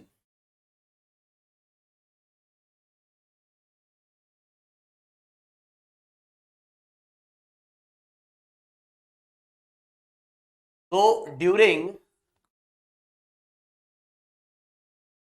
phase transformation, अगर फेज ट्रांसफॉर्मेशन हो रहा है तो अब कोई बोले कि सर फेज ट्रांसफॉर्मेशन में मैं कुछ हीट प्रोवाइड कर रहा हूं। ध्यान से सुनना पूरी बात। फेज ट्रांसफॉर्मेशन का मतलब यह होता है कि यह एक आइसोथर्मल प्रोसेस है। आइसोथर्मल प्रोसेस, इसका क्या मतलब है भाई? फेज ट्रांसफॉर्मेशन के दौरान टेम्परेचर में चेंज होता ही नहीं। जो आप हीट दे रहे हो वो टेम्परेचर को बढ़ाने के काम में नहीं आती है, वो उनके इंटर एटॉमिक जो सेपरेशन है उसको बढ़ाने के काम में आती है। तो टेम्परेचर नहीं बढ़ रहा है यहां पर। तो यहां पर ये प्रोसेस कैसा है आपका? आइसोथर्मल। तो टेम्परेचर आपका कैसा रहेगा? कांस्टेंट। अब कोई यदि कहता है कि यार फेज ट्रांसफॉर्मेशन के दौरान या आइसोथर्मल प्रोसेस के दौरान मैं तो वही फॉर्मूला लगाऊंगा कि delta Q is equals to MC delta T, और मुझे पता करना है कि भाई C कितना आएगा। नो डाउट हीट तो आपको देनी पड़ेगी ही पड़ेगी। डेल्टा Q आपका नॉन जीरो है, लेकिन टेम्परेचर में चेंज हो नहीं रहा, तो डेल्टा T आपका जीरो है। डेल्टा T अगर आपका जीरो है तो ये चीज जो होगी वो किसको टेंड करेगी? C will tends towards infinity. तो ये ध्यान रखना, अक्सर बच्चे इस चीज पे फोकस नहीं करते हैं कि जब आप बात कर रहे हो आइसोथर्मल प्रोसेस की या फेज ट्रांसफॉर्मेशन की, तो स्पेसिफिक हीट जो होगी वो आपकी इनफाइनाइट होगी। जैसे अगर कोई आपसे पूछे कि यार वाटर की बात कर रहे हैं हम, water at 0 degree during phase transformation, जब वो वाटर जो है आइस में कन्वर्ट हो रहा है या आइस से वाटर में कन्वर्ट हो रहा है, तो what is the value of specific heat? It is infinite. वो इनफाइनाइट होगा, ये ध्यान रखना। अरे पॉजिटिव इंफिनिटी, नेगेटिव इंफिनिटी, वो डिपेंड करेगा कि भाई वो हीट आप कैसी दे रहे हो। क्लियर है ये बात? तो ध्यान रखना ये इनफाइनाइट जाएगा। साथ ही साथ साथ ही साथ अब इतना हमें समझ में आ गया कि यार अब ये फॉर्मूला से तो काम बन नहीं रहा है, क्योंकि इसमें डेल्टा डी 0 आ जा रहा है, तो वो डेल्टा क्यू मैं कैलकुलेट नहीं कर पा रहा हूं। तो एक अलग फॉर्मूला यहां पे बनाया गया है for calculating that delta Q, क्योंकि यहां पे जब आप हीट दे रहे हो तो उससे टेम्परेचर में चेंज ही नहीं आ रहा, तो यहां पे हम एक डिफरेंट फॉर्मूला यूज करते हैं जिसको हम कहते हैं m इंटू एल, जहां पर m जो है वो आपका मास आ जाएगा और l जो है उसको हम बोलेंगे latent heat. Latent heat again this is a constant quantity, और इसको अगर आप डिफाइन करेंगे तो ये आ जाएगा डेल्टा क्यू बाय एम। मतलब for m is equals to 1 kg, again you can say l is equals to delta Q. तो आप कह सकते हो latent heat is that amount of heat, latent heat is that amount of heat which is required to change the phase of a unit amount of substance. Simple, definition से ही जो है L, मतलब फॉर्मूले से ही आपको एल की definition पता लग जा रही है। It is that amount of heat which is required to change the temperature, sorry which is required to change the phase of unit amount of substance. खत्म। तो इस तरीके से आप बड़ी आसानी से जो है एल निकाल सकते हैं। अब अगर हम यहां पे बात करें इनकी वैल्यूज की, लेटेंट हीट ऑफ वेपराइजेशन की, तो लेटेंट हीट ऑफ वेपराइजेशन जो है वहां पर आपको ये ध्यान रखना है कुछ वैल्यूज, जैसे कि लेटेंट हीट फॉर आइस। तो आइस जब वाटर में कन्वर्ट होती है तो उसको वन अमाउंट ऑफ, मतलब यूनिट अमाउंट ऑफ सब्सटेंस को कितनी लेटेंट हीट लगेगी या कितनी हीट लगेगी, 80 कैलोरीज। 1 ग्राम ऑफ आइस को if you want to convert in water it requires 80 calories. तो लेटेंट हीट जो है यहां पर वो कितनी आ रही है, 80 कैलोरी पर ग्राम।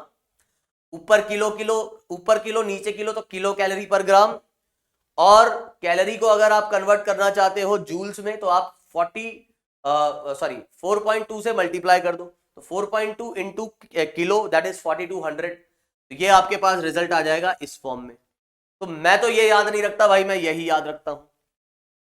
Similarly latent heat of steam, water vapour, it is 540। तो वेपर फेज कब आने लगती है, 100 डिग्री के बाद। तो वाटर जो है 100 डिग्री के बाद गैसेस फेज में या वेपर फेज में कन्वर्ट होने लगता है। तो 1 ग्राम ऑफ वाटर को कन्वर्ट करने के लिए आपको 540 कैलोरीज ऑफ हीट चाहिए होगी फेज ट्रांसफॉर्मेशन के लिए।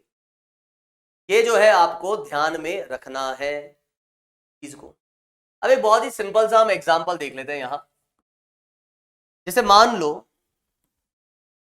आपको कहा जाता है कि भाई माइनस या 2 kg of ice eight -10 degree, इसको हमने कुछ हीट दी, इसको हमने क्या दिया, कुछ हीट दी। तो हीट दी तो उससे फाइनली ये किस में कन्वर्ट हो गया, ये कन्वर्ट हो गया 2 kg of vapour eight 150 degree. तो आपसे क्या पूछ रहा है, बोल रहा है find the value of Q. Q बताना है। सवाल आपको कुछ इस तरीके से देगा कि if this thing is there then find Q. Q क्या होगा, बड़ा आसान है, कुछ नहीं करना आपको, स्टेप बाय स्टेप चलना है। भाई सबसे पहले अपने पास आइस है -10 पे, क्या होगा, आइस जो है वो कन्वर्ट होगी किसमें, पहले तो उसका टेम्परेचर जो है बढ़ेगा, वो 2 kg ऑफ आइस आपकी 0 डिग्री पे पहुंचेगी। ठीक है, उसके बाद क्या होना है, उसके बाद जो है ये जो 2 kg ऑफ आइस है ये बनाएगा water, 2 kg of water at 0 degree. भाई पहले आइस का टेम्परेचर बढ़ेगा, फिर फेज ट्रांसफॉर्मेशन होगा, पूरा जब तक वाटर नहीं बन जाता तब तक तो फेज ट्रांसफॉर्मेशन हो ही रहा है। उसके बाद क्या होने लगेगा, उसके बाद जो है ये 2 kg ऑफ वाटर पहुंच जाएगा आपके पास, 2 kg of water eight 100 degree. भाई पहले आइस -10 पे थी, -10 से वो 0 पे पहुंचेगी, फिर फेज ट्रांसफॉर्मेशन होगा, फेज ट्रांसफॉर्मेशन के बाद उसका टेम्परेचर बढ़ते बढ़ते 100 पहुंचेगा। 100 के बाद क्या होगा, 100 के बाद जो है ये पूरी तरीके से अगेन इसका फेज ट्रांसफॉर्मेशन होगा और ये स्टीम में कन्वर्ट हो जाएगी, लेकिन टेम्परेचर इसका वही 100 रहेगा, क्योंकि फेज ट्रांसफॉर्मेशन के दौरान टेम्परेचर में चेंज नहीं आता और फिर कहीं जाके फाइनली ये इस वाले पोजीशन पे पहुंचेगा। तो इस तरीके से ये 1 2 3 4 और 5 प्रोसेस या 5 बार ऐसा चेंजेस होके ये उस स्टेज तक पहुंचेगा।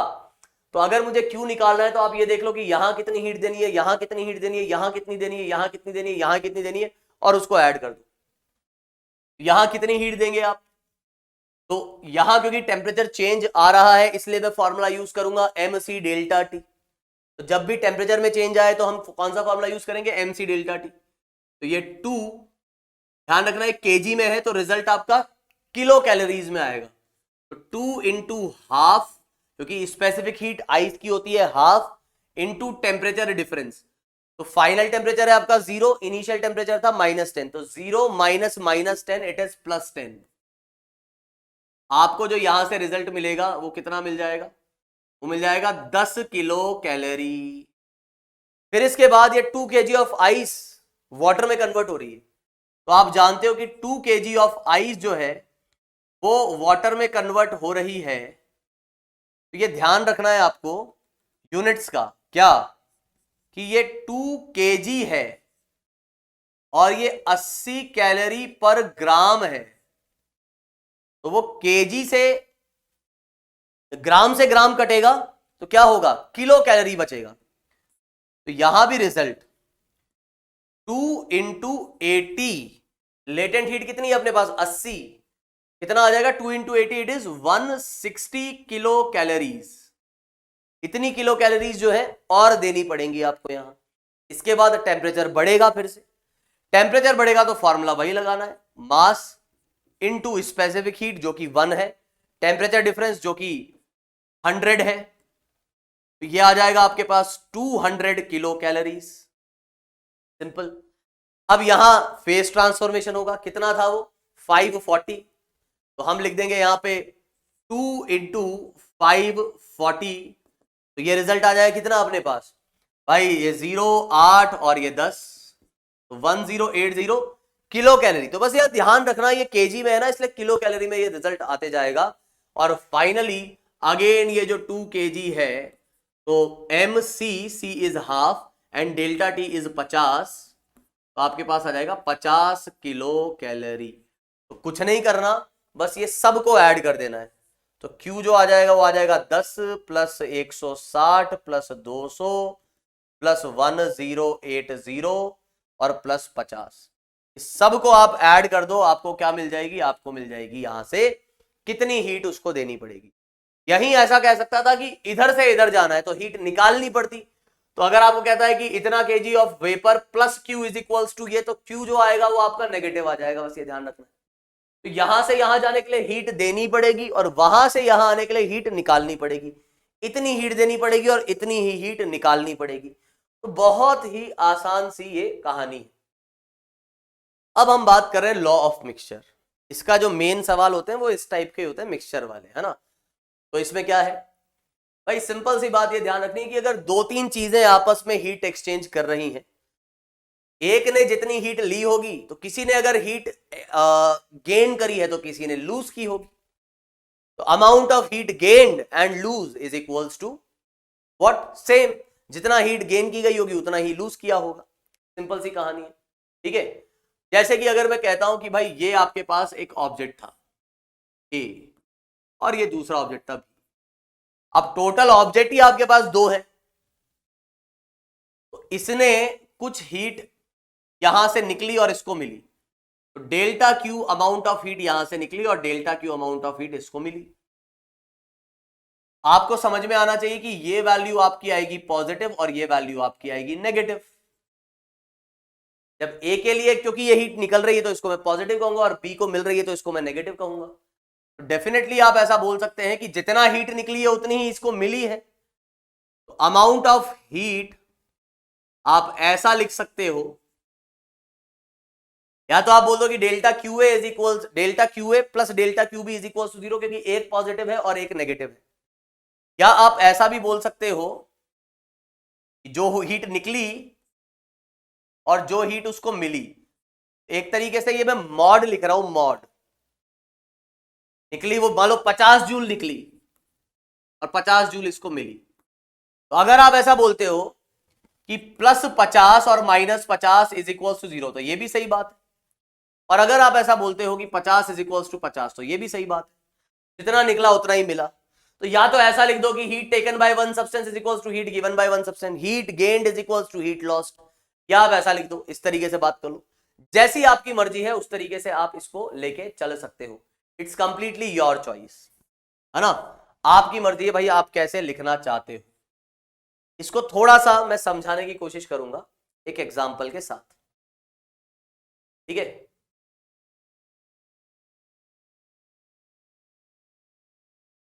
यहां मैं क्या कह रहा हूं, टाइप एक बार मैं देखना चाहूंगा। तो यहां मैं कह रहा हूं कि भाई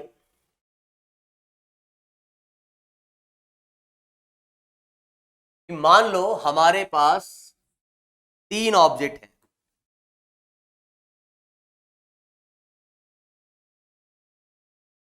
हमारे पास 3 ऑब्जेक्ट है। ए, इसका टेम्परेचर है कुछ TA, बी, इसका टेम्परेचर है इस वक्त कुछ TB, और एक है अपना C, इसका टेम्परेचर है कुछ TC।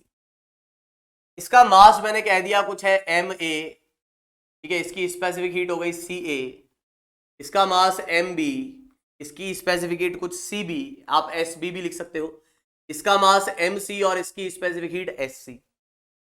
अब अगर मैं कहता हूं कि यार ये तीनों आपस में एक दूसरे के साथ हीट एक्सचेंज कर रहे हैं तो क्या होगा, फाइनली ये थर्मल इक्विलिब्रियम पे आएंगे ही आएंगे। हीट का एक्सचेंज तब तक होता रहेगा जब तक तीनों का टेम्परेचर जो है वो सेम नहीं हो जाता। हीट एक्सचेंज जब भी हो रहा होगा कब तक होता रहेगा, जब तक कि टेम्परेचर सेम नहीं होता, क्योंकि टेम्परेचर डिफरेंस अगर मेंटेन रहा तो हीट जो है वो हाई टेम्परेचर से लो टेम्परेचर की तरफ जाती रहेगी। तो फाइनली आपको ये समझना होगा कि ये तीनों जो है वो एक ही टेम्परेचर पे आ जाएंगे, और उसको मैं कह देता हूं मान लो कुछ T, जो इक्विलिब्रियम टेम्परेचर है। कुल मिला के बात यह है कि अगर इन तीनों ने ही आपस में हीट को एक्सचेंज किया है और कोई फेज ट्रांसफॉर्मेशन नहीं हो रहा है, no phase transformation is taking place, अगर कोई फेज ट्रांसफॉर्मेशन नहीं हुआ है तो आप सीधे सीधे एक बात लिख सकते हैं, वो क्या है, आप लिख सकते हो डेल्टा QA, डेल्टा QB और delta QC is equals to 0। A से मुझे नहीं पता हीट निकली है कि उसने हीट को गेन किया है, सेम बात मुझे बी के लिए भी नहीं पता है, ये सी के लिए भी नहीं पता है, लेकिन इतना जरूर पता है कि किसी ने ली होगी तो किसी ने हीट को दिया होगा, तो किसी के लिए वो वैल्यू पॉजिटिव है तो दूसरे के लिए उतनी ही नेगेटिव हो सकती है। तो हो सकता है दो ने हीट गेन करी हो और एक ने लूज करी हो, तो एक ने जितनी लूज की होगी उसी का कुछ अमाउंट दूसरे में और तीसरे में गया होगा, तो सभी का एडिशन मिला के 0 जरूर आएगा। तो आपका फाइनल टेम्परेचर T है, ये याद रखना। तो आप क्या लिखोगे, आप लिखोगे MA CA और delta T which is T final minus T initial, MB CB और delta T which is T final T initial minus T initial, और MC CC और T final minus T initial. ऐसे ही अगर 4-5 और होते तो भी होते, बस ध्यान ये रखना है क्योंकि फेज ट्रांसफॉर्मेशन नहीं हुआ है तभी मैं ये बात बोल सकता हूं, अदरवाइज नहीं। तो यहां से अगर आप देखेंगे तो आपको साफ साफ इधर से ये MA CA MB CB और MC CC, पहली जो टर्म है ना उसमें से T कॉमन निकल जाएगा अगर आपको समझ में आ रही हो बात, और जो वो नेगेटिव वाली टर्म है ना तीनों की, उसको उधर भेज देता हूं। तो ये आ जाएगा अपने पास MA CA TA MB CB TB, रटना नहीं है ये फॉर्मूला, MC CC और TC, बस मैं बता रहा हूं कि भाई ऐसा कर सकते हो। और इस पूरी चीज को नीचे कहां ले जाओ, डिनोमिनेटर में ले जाओ, ठीक है। ये जो पूरी चीज है इसको हम किधर ले गए, डिनोमिनेटर में ले गए। MA CA MB CB और MC CC, इस तरीके से आपके पास जो है ये फाइनल टेम्परेचर आएगा। अगेन ये फॉर्मूला रटना नहीं है मेरे भाई, ये तो जस्ट मैं बताया कि कुछ ऐसा कर सकते हो आप, ठीक है। अब यहां जैसे एक स्पेशल केस की और बात कर लेते हैं। अक्सर जो लोगों को एक गलतफहमी रह जाती है इस को लेकर के। जैसे मान लो मैंने कहा एक स्पेशल केस की अगर हम बात करें, इसमें मैं कह लेता हूं कि मान लो सिर्फ दो ही सब्सटेंस है, A and B are there, और mass of A is equals to mass of B, even specific heat of A is equals to specific heat of B। दो ही है बस। तो जो इक्विलिब्रियम पे जो टेम्परेचर आएगा वो क्या लिखेंगे आप, M C T A M C T B upon MC plus MC, तो 2MC। तो ये जो हम बोलते हैं ना कि कई बार दो डिफरेंट टेम्परेचर की बॉडीज को एक साथ रख दिया गया तो फाइनल टेम्परेचर उनका एवरेज होगा, ये तभी होगा जब कुछ ऐसा हो रहा होगा, हर बार नहीं। तो ऐसा नहीं मैं तुमको बोलूं एक बॉडी का टेम्परेचर 20 डिग्री है, दूसरे का 40 डिग्री है, तो बताओ इक्विलिब्रियम टेम्परेचर क्या आएगा। तुम सीधे बोल दो कि भाई 20 प्लस 40 बाय 2 तो 30। भाई ऐसे काम नहीं होगा।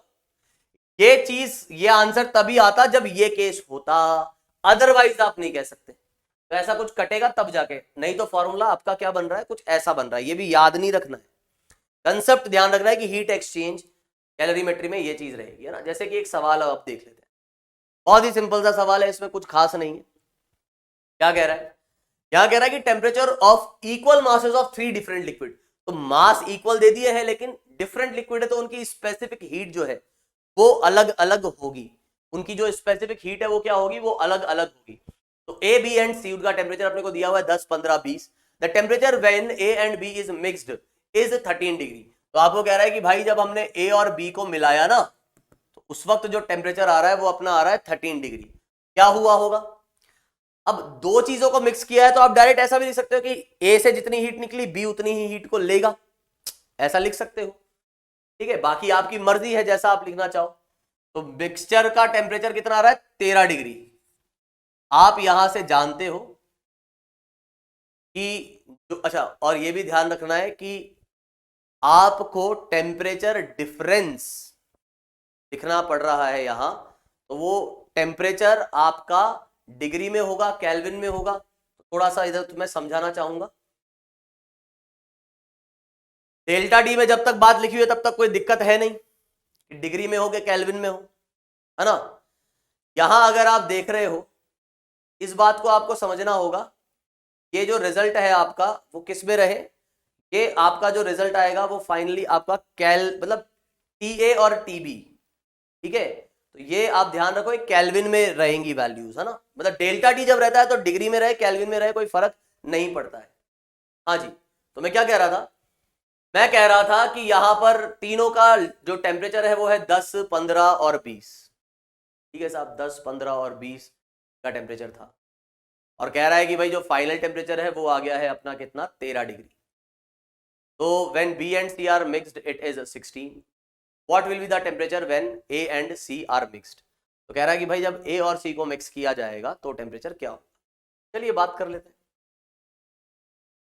यहां से मुझे पता लग रहा है कि भाई हम जब बात कर रहे हैं A और B को मिक्स किया तो मास तो इनका सेम है ही, तो जो इक्विलिब्रियम टेम्परेचर होगा इस केस में उसको आप ऐसा ही तो लिखोगे कि MA CA TA plus MB CB TB upon नीचे क्या करोगे, MACA और MBCB का एडिशन लिखोगे कि नहीं।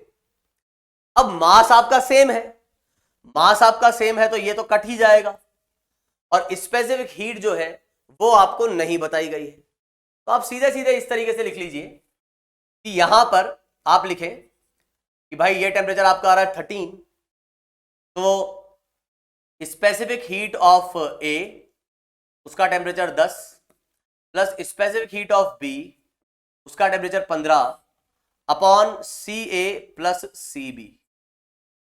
ये बात समझ में आ रही है। तो इसको मैं इधर लेके आया तो ये आ जाएगा 13CA plus 13CB, CA into 10 plus CB into 50। और यहां से जब आप रिलेशन निकालेंगे तो रिलेशन से आपको कुछ ना कुछ यहां पे रिजल्ट जो है वो मिल जाएगा, ठीक है। अच्छा, कोई कह रहा है कि सर मैं तो ऐसे नहीं लिखना चाहता, ठीक है सर जी मेरे को ऐसे नहीं लिखना, मैं तो डायरेक्ट ही लिख दे रहा हूं, पता नहीं आप तो क्या फालतू की बकवास कर रहे हो। ठीक है आप ऐसे लिख दो, कैसे लिखोगे? आप जानते हो यार ए और बी को अगर मिक्स किया है तो ए से जितनी हीट निकली होगी बी को उतनी हीट मिली होगी, है ना। तो यहां पर ए जो था वो कितने टेम्परेचर पे था, वो था 10 डिग्री पे, और बी जो है वो था अपने पास कितने पे, 15 पे, और फाइनल टेम्परेचर जो आ रहा है वो आपका आ रहा है 13 डिग्री। तो साफ पता लग रहा है इसको हीट मिली है और इससे हीट निकली है, तो इसको कितनी हीट मिली होगी, तो ए को जो हीट मिली होगी वो लिखेंगे हम एम ए सी ए, और टेम्परेचर डिफरेंस जो कि आ रहा है 3, और बी को जो हीट मिली होगी वो लिखेंगे हम एम बी सी बी, और टेम्परेचर डिफरेंस कितना आ जा रहा है 2। एम से ये तो कट ही जाएगा, तो आपके पास एक रिलेशन तो आ गया 3Ca is equals to 2Cb।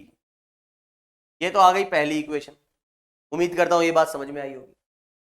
दूसरी इक्वेशन की अगर मैं बात करूंगा तो वहां पे मैं क्या कहूंगा कि जब मैंने मिक्स किया है किसे, बी और सी को, तो बी और सी को जब आप मिक्स कर रहे हो तो बी का टेम्परेचर कितना है, बी का टेम्परेचर है आपका 15 और सी का टेम्परेचर है आपका 20, और फाइनल टेम्परेचर आपका कितना आ रहा है, वो आ रहा है 16। इसका टेम्परेचर बड़ा है और इसका कम हुआ है, इससे इसको कितनी हीट मिली होगी, इसको हीट मिली होगी एम बी सी बी, और टेम्परेचर डिफरेंस जो कि आ रहा है 1 डिग्री, और यहां पर एम सी सी सी और टेम्परेचर डिफरेंस आ रहा है 4।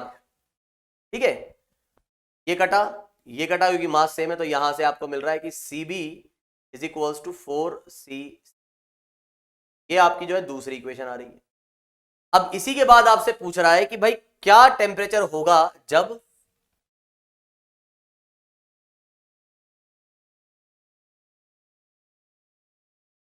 क्या पूछ रहा है यहां पे, what will be the temperature when A and C are mix. तो जब ए और सी को आप मिक्स करेंगे,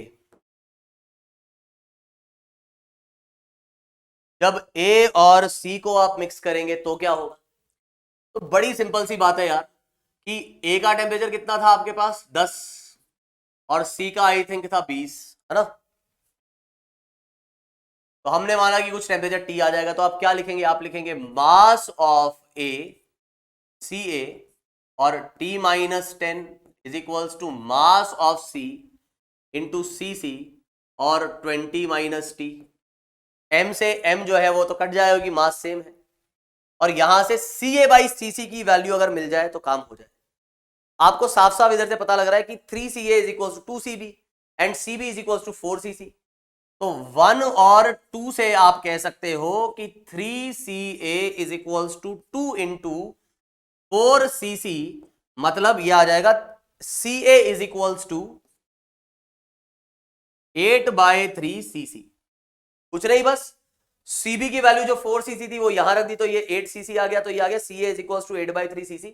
तो यहां मैं लिख देता हूं 8/3CC और ये T माइनस, और ये CC और इधर आ गया है 20। CC से CC कैंसिल, और अब हम क्या बोलेंगे, अब हम बोलेंगे कि भाई 8/3T माइनस का 80/3, और इधर से ही आ जाएगा 20 माइनस टी। जो इधर लाना है वो इधर ले आओ, तो इसको इधर लाऊंगा तो माइनस का टी इधर आके प्लस का हो जाएगा, तो भाई 8 + 3 अपने पास आ जाएगा 11T/3, और ये वाली चीज उधर जाके आ जाएगा 60 प्लस कितना हो जाएगा, ये 140/3। तो ये कटेगा यहां से, और टेम्परेचर जो है अपना वो मिलेगा अपने को 140/11। तो बड़ी ही आसान सी कहानी थी, बस यहाँ पे हीट एक्सचेंज की बात करनी थी और कुछ नहीं। तो इस तरीके से आप हीट एक्सचेंज यहाँ पे कहानी लिख सकते हैं। हीट एक्सचेंज जब भी हो रहा होगा, जितनी हीट बाहर निकलेगी उतनी हीट दूसरे को मिलेगी, सिंपल। अगला सवाल देखते हैं, इसमें क्या बोल रहा है। स्मॉल क्वांटिटी मास इसका दिया हुआ है M of, small quantity mass M of water. अच्छा ठीक, तो वाटर दिया हुआ है एम मास का at temperature theta in degree poured onto a large mass m of ice which is at its melting point। तो ये अपने मेल्टिंग पॉइंट पे है, मतलब आइस किस पे है, 0 डिग्री पे। If C is the specific heat of water and L is the latent heat of fusion of ice, then mass of ice melted is given by। अच्छा तो देखो यहां पे आपको बोल रहा है कि स्मॉल क्वांटिटी, मतलब ये m जो है ना वो बहुत छोटा है किससे, कैपिटल M से। तो आइस बहुत ज्यादा है, ठीक है, आइस जो है वो तो कैसी है, बहुत ज्यादा है, और वाटर जो है वो बहुत कम है। वाटर का टेम्परेचर जो है वो है आपका कुछ थीटा डिग्री, और उसको मिक्स कर दिया गया है 0 डिग्री ऑफ आइस के साथ। अब अगर इन दोनों को मिक्स किया है तो इतनी बात समझ जाओ, क्योंकि वो पानी बहुत थोड़ा सा है तो आइस के टेम्परेचर में कोई चेंज नहीं आएगा, आइस बस थोड़ी सी मेल्ट हो जाएगी, इतनी सी बात है बस। तो क्या होगा कि जब आप m kg ऑफ वाटर जो कि आपका थीटा डिग्री पर है उसे आप मिक्स करेंगे m kg ऑफ आइस के साथ, है ना, ये kg में भी नहीं दिया गया है तो इसको kg आप हटा सकते हैं, m kg ऑफ आइस जगह में m ऑफ आइस लिख, ये कितने पे, 0 पे। तो आपको ये समझना होगा कि फाइनली क्या होने वाला है। फाइनली भाई साहब ये होने वाला है कि थर्मल इक्विलिब्रियम तो आना ही आना है। थर्मल इक्विलिब्रियम आना है तो ये पानी का जो टेम्परेचर है ना, पानी का टेम्परेचर वो भी कितना हो जाएगा, वो भी 0 डिग्री पे ही ये आ जाएगा। आपको ये समझना है बस, पानी भी आपका किस पे आ जाएगा, 0 डिग्री पे। तो पानी जब 0 डिग्री पे आएगा तो यहां से कुछ हीट निकलेगी बाहर, और यही हीट इस आइस को मिलेगी, यही हीट इस आइस को मिलेगी, तो ये आइस भी थोड़ी सी मेल्ट होगी। मान लो इसमें से कुछ x ग्राम आइस जो है वो मेल्ट हो जाती है। आइस मेल्ट होके क्या बनाएगी, वो बनाएगी वाटर। सर थोड़ा सा ही आइस क्यों मेल्ट हुई, क्योंकि भाई वो थोड़ा सा पानी था तो थोड़ी सी आइस को मेल्ट करेगी, तो फाइनली इक्विलिब्रियम तो रहेगा ही रहेगा। देखो थोड़ा सा अगर पानी बहुत सारी आइस में डाला है तो उसके टेम्परेचर पे कोई फर्क नहीं पड़ेगा, वो तो 0 डिग्री पे ही रहेगी, तो आइस के टेम्परेचर पे कोई फर्क नहीं पड़ेगा। हाँ लेकिन थोड़ी सी आइस पिघल जरूर जाएगी। तो आपसे वही पूछा है, then mass of ice melted, कितनी आइस पिघलेगी। तो भाई आप जानते हो एम अमाउंट ऑफ पानी की आपको स्पेसिफिक हीट दी गई है, तो इतना हीट जो है यहां से बाहर निकलेगी, M C delta T. Positive में लिखा है इसको, तो अब ऐसा मत बोलना सर ये तो 0 माइनस थीटा आना चाहिए था, तो माइनस का एम सी डेल्टा टी, तो वो समझ में आता है ना, हीट बाहर निकल रही है तो इतनी पॉजिटिव वैल्यू बाहर निकल रही है। नेगेटिव आप उस फॉर्मूले से लगाओगे ना कि एम सी डेल्टा टी, तो आप ये कहोगे अरे सर देखो ये फाइनल तो आपका 0 है टेम्परेचर, फाइनल टेम्परेचर 0 है और इनिशियल थीटा है, तो ये आ जाएगा माइनस का एम सी थीटा। तो ये तो माइनस आ रहा है, आप इसको प्लस लिख रहे हो। भाई माइनस बस इतना बता रहा है कि हीट ये बाहर निकालेगा। अब जब आपने लिख ही दिया है एरो ऐसा बना के कि हीट बाहर निकल रही है, तो आपको पता ही है कि एम सी थीटा, इतनी हीट बाहर निकलेगी और यही हीट इसको मिलेगी जो आइस से पानी बन रहा है, तो यही हीट इसको मिलेगी और इसको पिघला देगी एक्स अमाउंट ऑफ आइस को पानी में। जितनी हीट निकली वो इसी के इक्वल होगी, क्योंकि एक्स अमाउंट ऑफ आइस को पिघलाने के लिए इतना हीट चाहिए, तो यहां से मिलेगी। तो बस हम लिख देंगे M C theta is equal X, X is equals to M C theta by. अब इसमें कहीं कुछ भी था ही नहीं, एकदम आसान सा सवाल था, ठीक है। एक और सवाल देखते हैं। कह रहा thermally isolated vessel contains 100 gram of water at 0 degree. कह रहा है कि भाई साहब क्या होता है, यहां पर आपको दिया गया है 100 gram of water, 100 gram of water दिया गया है जो किस पे है, जो है 0 डिग्री पर। 100 ग्राम ऑफ वाटर अगर 0 डिग्री पे दिया हुआ है तो बोल रहा है when air above the water is pumped out. अच्छा भाई, कह रहा है एक कंटेनर था, इसमें पानी भरा हुआ था, यहां पे जो ये एयर है ना इसको पंप आउट कर लिया, बाहर निकाल लिया, और उसकी वजह से क्या होता है some of the water freezes, कुछ पानी तो बर्फ में कन्वर्ट हो जाता है, and some evaporates at 0। Triple point होता है, आपको पता होगा 0 डिग्री पे वेपर भी एग्जिस्ट करता है। कुछ हुआ ऐसा, अब वो क्यों हुआ, किस वजह से हुआ, वो केमिस्ट्री वाला केस है, हम तो इसमें बस फिजिक्स की बात करेंगे। तो आपको कहा गया है कि एयर को पंप आउट कर लेने से कुछ पानी तो आइस में कन्वर्ट होता है और बचा हुआ पानी वेपर बना लेता है 0 डिग्री पे ही। Then the mass of ice formed if no water is left in the vessel। तो ये पूरा पानी जो था 100 ग्राम का, इसमें से कुछ हिस्से ने तो आइस बना ली और कुछ हिस्सा वेपर में कन्वर्ट हो गया। तो आपसे पूछ रहा भाई क्या हुआ होगा। अब बाहर से तो कहीं से हीट मिल नहीं सकती क्योंकि थर्मली आइसोलेटेड है, तो इन्होंने क्या किया होगा कि 100 ग्राम ऑफ वाटर जो है इसमें से मान लो कुछ x ग्राम आइस में कन्वर्ट हो जाता है। अगर ये आइस में कन्वर्ट होगा तो ये कुछ हीट को रिलीज करेगा। अगर ये आइस में कन्वर्ट होगा तो ये क्या करेगा, कुछ हीट को रिलीज करेगा और वही हीट बचे हुए 100 माइनस x ग्राम वाटर को मिलेगी,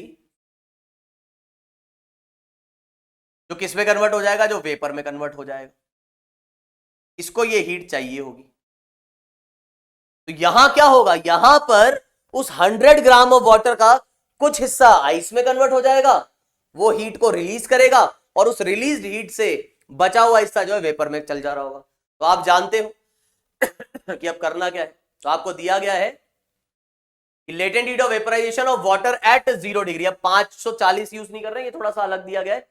2.1 इंटू 10 की पावर 6 जूल्स पर केजी। तो यहां पर ये आ रहा है अपना 2 इंटू 2.1 इंटू 10 की पावर 6 जूल्स पर केजी। तो ये ग्राम में है ना, तो ऐसा कर लेते हैं कि वो किलोग्राम जूल्स पर केजी, तो वो किलोग्राम को ग्राम में कन्वर्ट कर ले तो ग्राम से ग्राम उड़ जाएगा।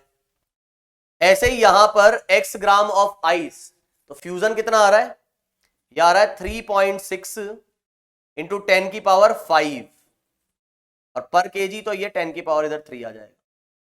तो इतनी हीट यहां से निकलेगी और इसको इतनी हीट चाहिए, तो जो हीट निकलेगी उतनी ही इसको मिलेगी। इन दोनों को इक्वेट कर दो और यहां से जो है आपका फाइनल रिजल्ट मिल जाएगा। ये 10 बचेगा। यहां से जो हमें रिजल्ट दिख रहा है वो क्या दिख जा रहा है, वो दिख रहा है 3.36x is equals to 2100 minus x। ठीक है, को इधर लाके सॉल्व कर लो और यहां से बड़े आसानी से आप क्या कर सकते हो, x निकाल सकते हो। इस तरीके से सवाल को हम सॉल्व कर लेंगे। आगे बढ़ते हैं, बात करते हैं अगले सवाल की। अगला सवाल क्या दे रखा है, अगला सवाल ये बड़ा इंपॉर्टेंट सवाल है, ये बड़ा इंपॉर्टेंट सवाल है ना। इसी को आपको समझना है कि एक्चुअली में यहां पे हो क्या रहा है। तो इस सवाल को देखते हैं क्या दिया गया है इसमें। इस सवाल में आपको दिया गया है कि 1 kg of ice, 1 kg of ice eight -20 degree Celsius. और क्या कहा है, और कहा गया है कि 1 kg of steam eight 200 degree Celsius. बोल रहा find the equilibrium temperature and the mixture content. Equilibrium temperature कहां है, कितना आएगा और मिक्सचर फाइनली क्या होगा। अब क्या क्या हो सकता है वो सुन लो। अगर आप इन दोनों चीजों को मिक्स करते हो सकता है कि पूरा का पूरा आइस में कन्वर्ट हो जाए, या पूरा का पूरा स्टीम में कन्वर्ट हो जाए, या पूरा का पूरा वाटर में कन्वर्ट हो जाए, या फिर आइस और वाटर का इक्विलिब्रियम रह सकता है। और इक्विलिब्रियम रहेगा तो आइस और वाटर एक साथ अगर एग्जिस्ट करेंगे तो वो 0 डिग्री पे ही एग्जिस्ट करेंगे, या वाटर और स्टीम का इक्विलिब्रियम हो सकता है। तो एक बार देख लेते हैं कि यहां पर क्या हो रहा है। तो हम कैसे चलेंगे, हम दो चीजों पे नजर रखेंगे। यहां पर इस सवाल को करते वक्त हमारा जो फोकस है वो दो चीजों पे रहेगा। पहला ये कि टेम्परेचर सेम आ रहा है कि नहीं आ रहा। जहां टेम्परेचर सेम आ जा रहा है वहां रुक जाना है, और जैसे ही टेम्परेचर सेम आ जाता है तो फिर हीट को चेक करना है, क्या हीट दोनों जगह की बैलेंस हो रही है क्या। क्योंकि ये जो है वो गर्म होगा तो इसको हीट चाहिए, और ये ठंडा होगा तो ये हीट निकालेगा। तो जो हीट ये निकालेगा वही हीट ये लेगा। तो हीट बैलेंस होनी चाहिए। इधर से जो हीट एमिट होगी वही यहां पे एब्सॉर्ब होगी। तो दोनों तरफ की हीट बैलेंस होनी चाहिए और फाइनल टेम्परेचर सेम रहना चाहिए। तो जहां से मर्जी हो वहां से स्टार्ट हो जाओ। जैसे इसके बाद जो पहला चीज हमको लगती है कि जो होने वाला है वो क्या होगा, वो होगा कि भाई 1 kg of ice eight 0 degree. तो 1 kg of ice eight 0 degree क्या कितना, 1 इंटू हाफ इंटू 20। आप दिख रहा है कि मात्र कितनी एनर्जी निकली, 10 किलो कैलोरी। मात्र 10 किलो कैलोरी एनर्जी जो है इसको चाहिए होगी, सॉरी, है ना, क्योंकि ये क्या हो रहा है, गर्म हो रहा है। अच्छा, अब ये हीट कहां से मिलेगी? ये हीट ऑब्वियसली वहां से मिलेगी। चलो वहां से हीट निकलवाते हैं। हीट निकलवाई तो ये 1 kg ऑफ स्टीम जो है सीधे कहां आएगा? 100 डिग्री पे आएगा ठंडा होके। अब 100 डिग्री पे जब ये आएगा तो हम लिखेंगे हाफ इंटू 1 इंटू 100, तो ये आ जाएगा 50 किलो कैलोरी। ऑब्वियसली पलड़ा अब यहां का भारी हो गया है। चाहिए थी 10, निकल गई 50, तो एक्स्ट्रा 40 बची है, तो वो क्या करेगा? फेज ट्रांसफॉर्मेशन करेगा। आओ जी फेज ट्रांसफॉर्मेशन करवाते। अच्छा, क्या टेम्परेचर इक्वल आया? नहीं आया।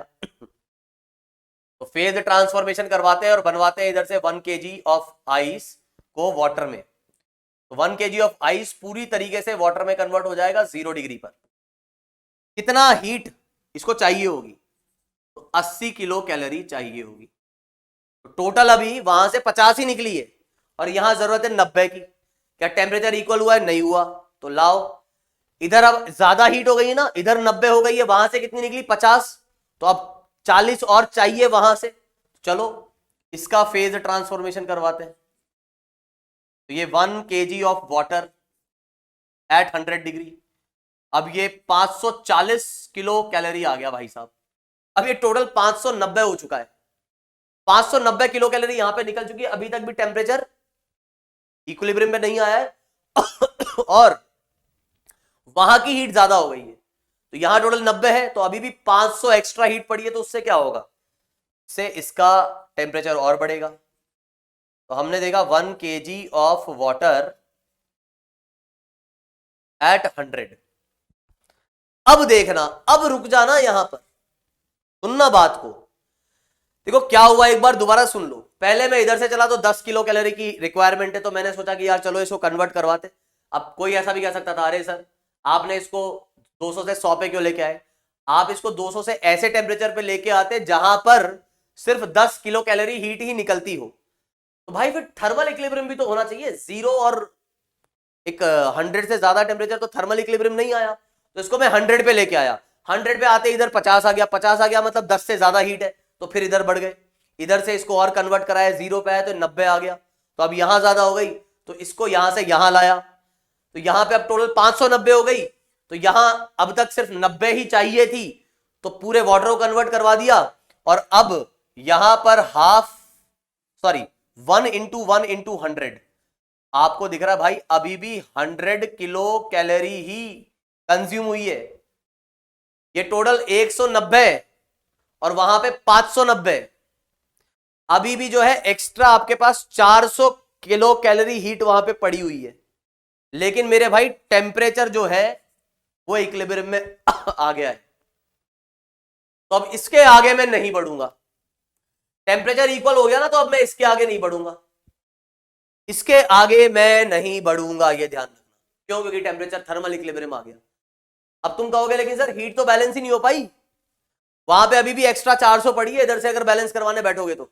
मैंने कहा कोई बात नहीं, इससे एक स्टेप ऊपर, क्या अभी भी थर्मल इक्विलिब्रियम मेंटेन है? हाँ बोले थर्मल इक्विलिब्रियम तो मेंटेन है। तो क्या यहां से साफ पता लग रहा है कि भैया मेरे को 540 नहीं चाहिए? टोटल यहां पे कितना है भाई? 100, 80 और 10, 90। 50 मुझे यहां से मिल चुकी है, मतलब 190। 50 मुझे यहां से मिल चुकी है, तो मुझे बस 540 नहीं 140 किलो कैलोरी हीट चाहिए। तो 140 किलो कैलोरी हीट पाने के लिए मुझे पूरे 1 kg ऑफ स्टीम को वाटर में कन्वर्ट करने की जरूरत नहीं है, सिर्फ x kg ऑफ स्टीम को वाटर में कन्वर्ट कर दो। कितने स्टीम को? x kg ऑफ स्टीम को। तो 540x, x kg को कन्वर्ट करोगे तो इतना किलो कैलोरी आपको यहां से मिलेगी। तो पूरा क्यों नहीं कन्वर्ट हो रहा है? क्योंकि पूरा कन्वर्ट कर रहा हूं तो 540 मतलब 400 एक्स्ट्रा यहां पे मिल रही है। तो अब तुम्हें समझ में आ गई होगी कि ये जो हीट है ना वो कितनी है, पता है? 140 है। या फिर ऐसा बोल दो टोटल इधर कितनी आ रही है भाई? ये आ रही है 190। 190 किलो कैलोरी हमको चाहिए, वो यहां से मिलेगी जो है 50 प्लस 540 x, यहां से इतनी मिलेगी। थर्मल इक्विलिब्रियम आ ही चुका है, तो यहां से ये आ जाएगा 140 और ये 540, तो x की जो वैल्यू आ जाएगी वो हमारे पास आ जाएगी कितनी, ये आ जाएगी भाई 2 7 14 और कितना हो जाएगा 27, तो 7/27 kg। तो फाइनल जो आपका आंसर है वो क्या है, इसका आंसर जो आएगा उसकी बात कर लेते हैं हम। तो आंसर में फाइनल टेम्परेचर इज 100 डिग्री और फाइनल मिक्सचर में क्या है भाई 1 kg ऑफ स्टीम जो है वो x kg ऑफ वाटर में कन्वर्ट हो गया है। तो वाटर जो है आपका पहले से 1 kg तो था ही, और कितना एक्स्ट्रा और आ गया 7/27, इतना kg वाटर है और 1 kg स्टीम थी ही, उसमें से 7/27 kg स्टीम कम हो गई है, इतना kg ऑफ स्टीम है, खत्म। इस तरीके से इस टाइप के सवाल जो है वो सॉल्व कर लिए जाएंगे, हमेशा हमेशा इस तरीके से सॉल्व कर लिए जाएंगे, ठीक है। तो आपको बस ये ध्यान रखना। एक और सवाल मैं करवा देता हूं इसी टाइप का, जिससे कि आपको थोड़ा सा और आइडिया लग जाए, ठीक है। तो के बाद दो टोटल 3 सवाल और है, इसके बाद बस आज का ये चैप्टर जो है समाप्त हो जाएगा। ध्यान से सुनना आप जो मैं कहने जा रहा हूं। मान लो जैसे आपको कहा गया है कि 2 kg ऑफ आइस, पहले भी 2 ही था क्या, 2 kg ऑफ आइस एट -20, ठीक है, 2 kg ऑफ आइस एट -20, ये आपको दिया गया। और आपको क्या कहा गया है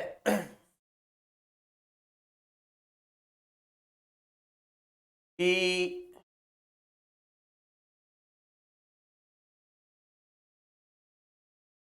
1 kg ऑफ वाटर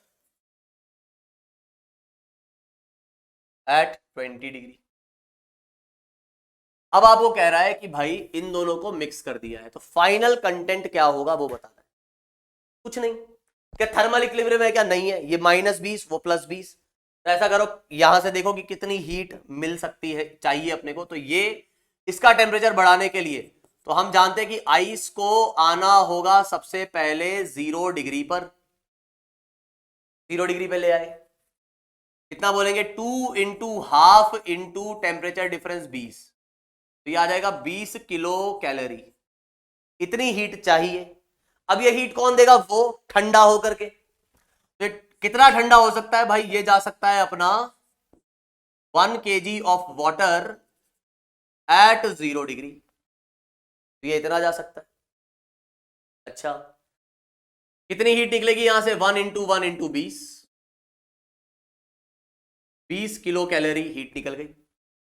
20 ही चाहिए थी और 20 मिल गई, और टेम्परेचर भी इक्विलिब्रियम पे, तो टेम्परेचर सेम आ गया तो आगे बढ़ो ही मत। यहां से तुम 0 पे गए, यहां से 0 पे गए, टेम्परेचर सेम, आगे मत बढ़ो। अब बस हीट बैलेंस करो, तो हीट तो बैलेंस हो ही रखी है, कुछ ही नहीं करना, बस यही जवाब है। क्या रहेगा फाइनल जो कंटेंट रहेगा, तो ये रहेगा कि 2 kg of ice, 1 kg of water at 0 degree, खत्म। बस इतना सा रहेगा। और कर लेते हैं और थोड़ी सी बात कर लेते हैं, ठीक है। जैसे एक लास्ट सवाल देख लेते हैं इसी, क्या आपको कहा गया है 1 kg ऑफ आइस एट मान लो -20 degree plus 1 kg of water या 2 kg of water eight 100 degree, इसको मिक्स कर दिया। कुछ नहीं, क्या करोगे कि भाई यहां से ये आइस जो है वो पहले कन्वर्ट होगी किसमें, वाटर में, 0 डिग्री। और क्या होगा उसके बाद, भाई यहां से हम बोलेंगे कि सबसे पहले तो एक बार हीट निकाल लेते हैं, कितनी चाहिए इसको गर्म होने के लिए, तो 10 किलो कैलोरी, ठीक है। अच्छा, अब ये 100 से कहां आएगा, 100 से आपको साफ पता है कि यार ये आएगा 2 kg ऑफ वाटर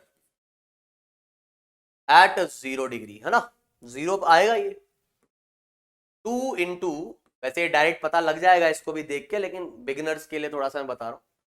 ये इतना साफ दिख रहा है कि भाई यहाँ पे 200 किलो कैलोरी आ गया, तो ये बहुत ज्यादा अमाउंट ऑफ हीट है। तो आ जाओ फिर इधर, तो ये टेम्परेचर तो मेंटेन हो गया है, तो अब मैं उधर से तो आगे नहीं बढ़ूंगा, यहाँ पर अब ज्यादा हीट है ना।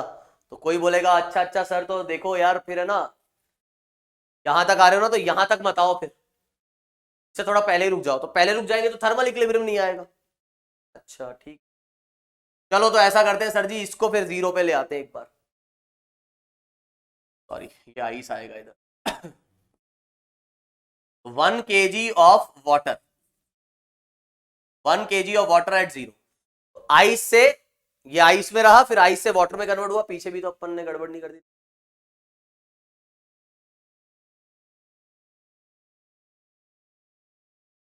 आइस से वाटर में जब ये आएगा तो 1 इंटू 80, तो ये आ जाएगा 80 किलो कैलोरी। मेरे भाई अभी भी यहां पर ये 90 हुआ और उधर से 200 निकल रही है। अब इसके बाद तो तुम्हें भी पता है कि टेम्परेचर इक्विलिब्रियम में भी आ गया, लेकिन वहां की हीट अभी भी बहुत ज्यादा है, तो इसके टेम्परेचर को वो और बढ़ाएगी, और इसके टेम्परेचर को और अगर वो बढ़ाएगी तो आपको समझ में आ रहा है कि ये 1 kg ऑफ वाटर जो है ना, ये कुछ टी टेम्परेचर पे जाएगा। तो इसका मतलब फिर ये 0 पे नहीं आ सकता, इसको भी कहां आना पड़ेगा, इसको भी टी पे ही रुकना पड़ेगा। ध्यान से सुनना मेरी बात भाई, मैंने कैसे पता किया। पहले मैं यहां से यहां गया तो मुझे लगा 10 की रिक्वायरमेंट है, मैंने वहां से चेक किया, इसको 0 पे लाके तो 200 निकल गई। 10 की रिक्वायरमेंट थी, 190 एक्स्ट्रा पड़ी है अपने पास, यहां से इसको यहां लिया है, थर्मल इक्विलिब्रियम आ गया। लेकिन अभी भी ये तो 90 हुआ, इधर तो अभी भी 110 एक्स्ट्रा पड़ा है, तो 110 इसको हीट करेगा कि नहीं। और इसका टेम्परेचर बढ़ेगा। अब इसका अगर टेम्परेचर बढ़ेगा, इसका मतलब ये चीज 0 से ज्यादा पे जाएगी, इसका मतलब फिर ये भी 0 पे तो नहीं हो सकता इक्विलिब्रियम, तो ये भी 0 पे नहीं आएगा। इससे मुझे ये समझ में आया कि ये 0 पे नहीं आएगा, क्योंकि एक्स्ट्रा हीट इसको गर्म कर रही है, तो इसको टी तक लेके जा रही है, तो इसे भी उसी टी पे रुकना होगा। तो ऐसे मुझे पता लग गया कि इसे इस टी डिग्री पे रुकना होगा। तो 1 kg ऑफ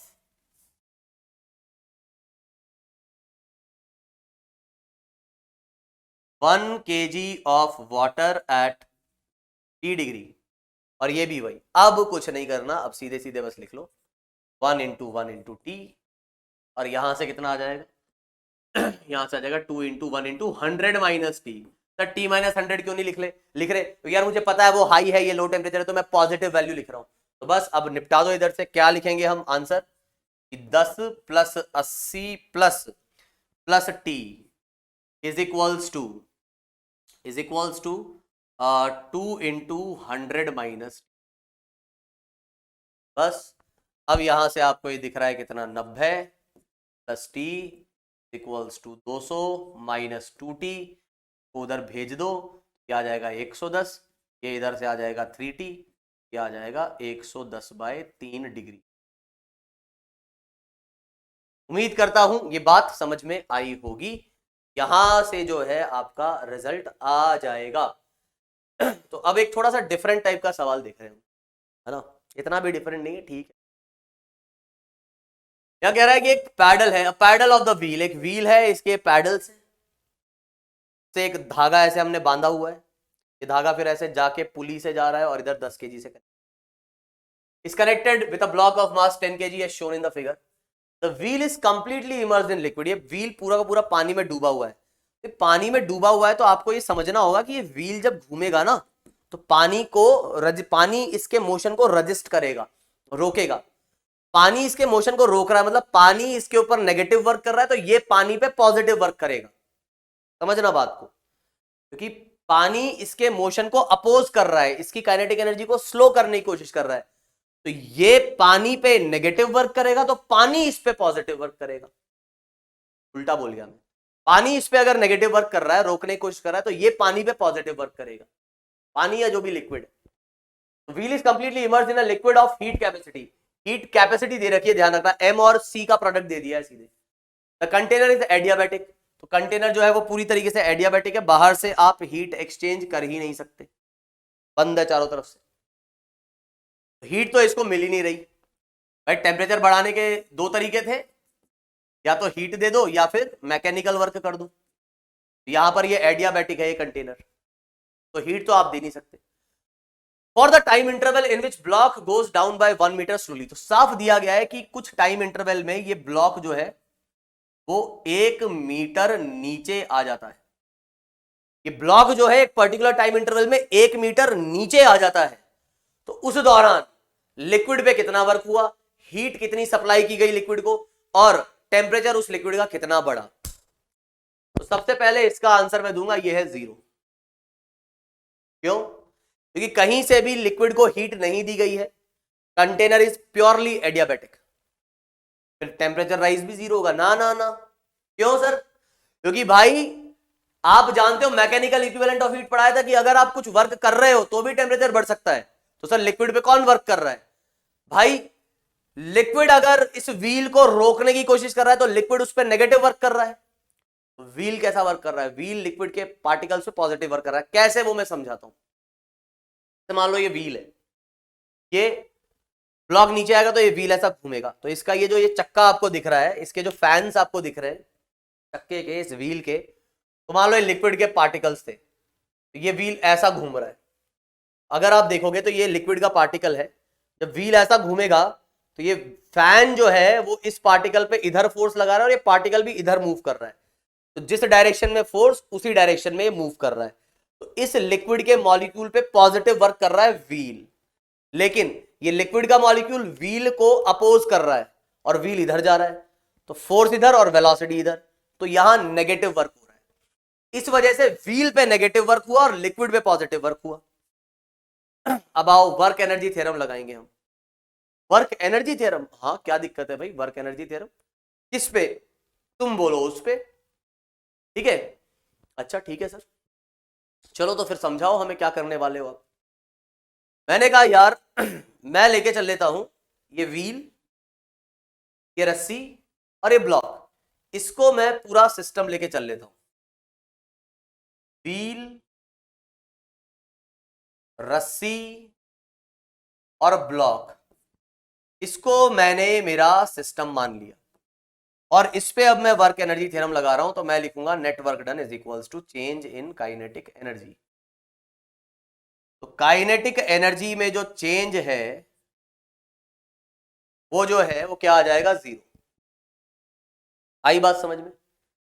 काइनेटिक एनर्जी में जो चेंज आ रहा है वो क्या आ जाएगा? वो आ जाएगा 0। क्यों सर? स्लोली मूव कर रहा है ना, इसलिए। तो यार स्लोली मूव कर रहा है इसका मतलब इसकी स्पीड बढ़ नहीं रही, ना इसकी स्पीड बढ़ रही ना इसकी स्पीड बढ़ रही, तो काइनेटिक एनर्जी में चेंज हो ही नहीं रहा।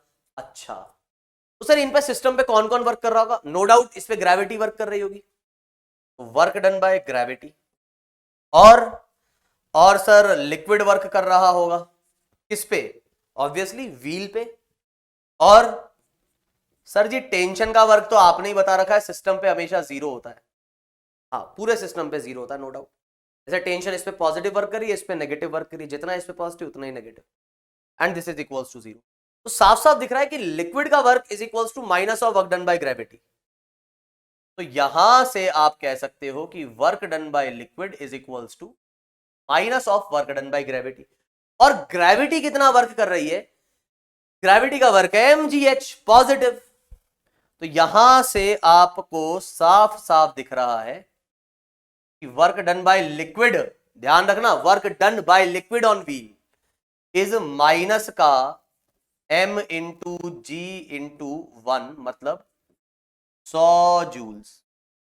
W लिक्विड क्या है मैं लिख देता हूं यार कहीं कोने में। W liquid is work done by liquid on that wheel. अब लिक्विड ने इतना नेगेटिव वर्क किया तो व्हील उस पे उतना ही पॉजिटिव वर्क करेगा। तो work done on the liquid is equal to the work done by the liquid. कहते हैं ना work done on the system, work done by the system, equal और अपोजिट। क्योंकि लिक्विड की काइनेटिक एनर्जी में देखो, इसको भी मैं समझा देता हूं। तुम बोलोगे सर क्या हवाबाजी कर रहे हो, क्या तुक्के मार रहे हो? यार मुझे बताओ, लिक्विड में वर्क एनर्जी थ्योरम लगा दूं क्या? हाँ लगा दो।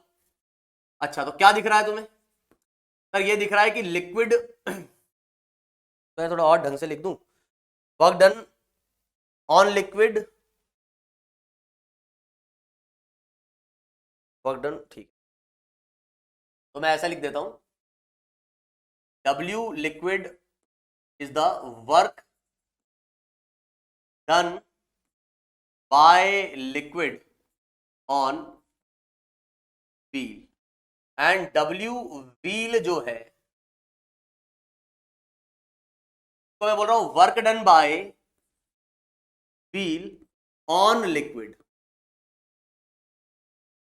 ठीक है, क्लियर? अगर हम पूछें कि लिक्विड की बात करें तो लिक्विड ने इतना वर्क किया, उस पे इतना वर्क हुआ, तो उसकी काइनेटिक एनर्जी में कोई चेंज नहीं हुआ। सिंपल सी बात है कि work done by wheel is equals to minus of work done by liquid. ये आपके पास कितना आ जाएगा? Work done by wheel on liquid is 1000 joule. Simple सी बात, इट इज 1000। और इसी मैकेनिकल वर्क की वजह से, लिक्विड पे जो मैकेनिकल वर्क हो रहा है उसी की वजह से टेम्परेचर राइज करेगा। तो आप यहां पर डेल्टा क्यू हीट नहीं दे रहे हो, उस मैकेनिकल वर्क की वजह से जो व्हील ने किया किस पे? लिक्विड पे, उसकी वजह से लिक्विड का जो है टेम्परेचर बढ़ रहा होगा। कितना वर्क किया आपने? इतना। इसकी वैल्यू आपको कितनी दी गई है? इसकी वैल्यू आपको दी गई है 4000 जूल्स। तो और ये टेम्परेचर डिफरेंस कितना राइज कर जाएगा? 1/4 डिग्री या 1/4 केल्विन। इस तरीके से आप इसको सॉल्व कर सकते हैं। उम्मीद करता हूं ये बात समझ में आई होगी। एक लास्ट सवाल, बहुत ही रद्दी सवाल है, आईआईटी का सवाल है। आईआईटी में पूछा गया था, पता नहीं कब का है, 2010 का है, 12 का है, कब का भी हो, का है ना। बहुत ही आसान सवाल है। क्या कह रहा है? अ water cooler of storage capacity 120 litre. तो ये वाटर कूलर है, इसमें कितना पानी भरा हुआ है? 120 लीटर। 120 लीटर मतलब 120 केजी, है ना? क्योंकि 1 लीटर में कितने 1 लीटर में कितने मीटर क्यूब होते हैं? 10 की power -3 metre cube. 1 litre is equal to 10 की पावर -3 मीटर क्यूब। तो एक वाटर कूलर है, उसकी स्टोरेज कैपेसिटी इतनी है, और ये वाटर को एक कांस्टेंट रेट के साथ कूल करता है, जो कि ये पी वॉट्स कूल करता है। मतलब ये कूलर पानी से इस रेट से एनर्जी को बाहर निकालता है, हर सेकंड पी जूल्स एनर्जी बाहर ये निकाल लेता है, जिससे पानी ठंडा हो। और अब ये पानी जो है ना वो सर्कुलेट हो रहा है, ऐसा ठंडा पानी इधर से जाता है और वो गर्म पानी बन के निकलता है। क्यों? क्योंकि यहां एक डिवाइस रखा गया है जिसको हमें ठंडा करना है। ठंडा पानी इसमें एंटर होता है तो ये ठंडा पानी उस डिवाइस से हीट गेन करता है और ये गर्म हो जाता है, और वो गर्म पानी यहां आ जाता है। कुल मिला के पानी जो है ऐसा ठंडा इधर से जा रहा है और गर्म यहां से एंटर हो रहा है। मतलब कुल मिला के आप कह सकते हो पानी सर्कुलेट हो रहा है। अब यहां पे कह रहा है कि जो वो एक्सटर्नल डिवाइस है वो राइट साइड वाला, तो water from the cooler is used to cool an external device that generates constantly 3 kilowatt of heat. वो हीट जनरेट कर रहा है, उसी हीट को ये पानी लेके आएगा, वो पानी को ही मिलेगी heat. The temperature of water fade into this device can not exceed 30 degree. बोल रहा है कि भैया ये कूलर से जो पानी अंदर जा रहा है ना वो 30 डिग्री से ज्यादा नहीं होना चाहिए। मतलब पानी का टेम्परेचर 30 डिग्री से ज्यादा नहीं बढ़ना चाहिए, है ना? क्यों? डिवाइस को प्रॉब्लम है उस चीज से, डिवाइस शायद वर्क नहीं कर पाएगा, डिवाइस को नुकसान पहुंच जाएगा अगर इसका टेम्परेचर 30 डिग्री से ज्यादा हो जाता है। कैसा? तो कह रहा है कि पानी का जो है वो 30 डिग्री से ज्यादा नहीं जाना चाहिए temperature, and the entire stored 120 litre of water is initially at 10। तो वाटर जो है वो किस पे है? 10 डिग्री पे है। The entire system is thermally insulated. बाहर से कहीं भी हीट एक्सचेंज नहीं हो रहा है। The minimum value of power for which device can be operated for 3 hours. तो कह रहा भाई ये डिवाइस जो है ना वो 3 घंटे तक ऑपरेट हो रहा है, तो ये जो कूलर की जो कांस्टेंट रेट थी ना जिससे वो पानी को ठंडा कर रहा है, तो वो पी की वैल्यू क्या होनी चाहिए? 3 घंटे तक इसको ऑपरेट करवाना है। तो लिमिटिंग केस में क्या होगा?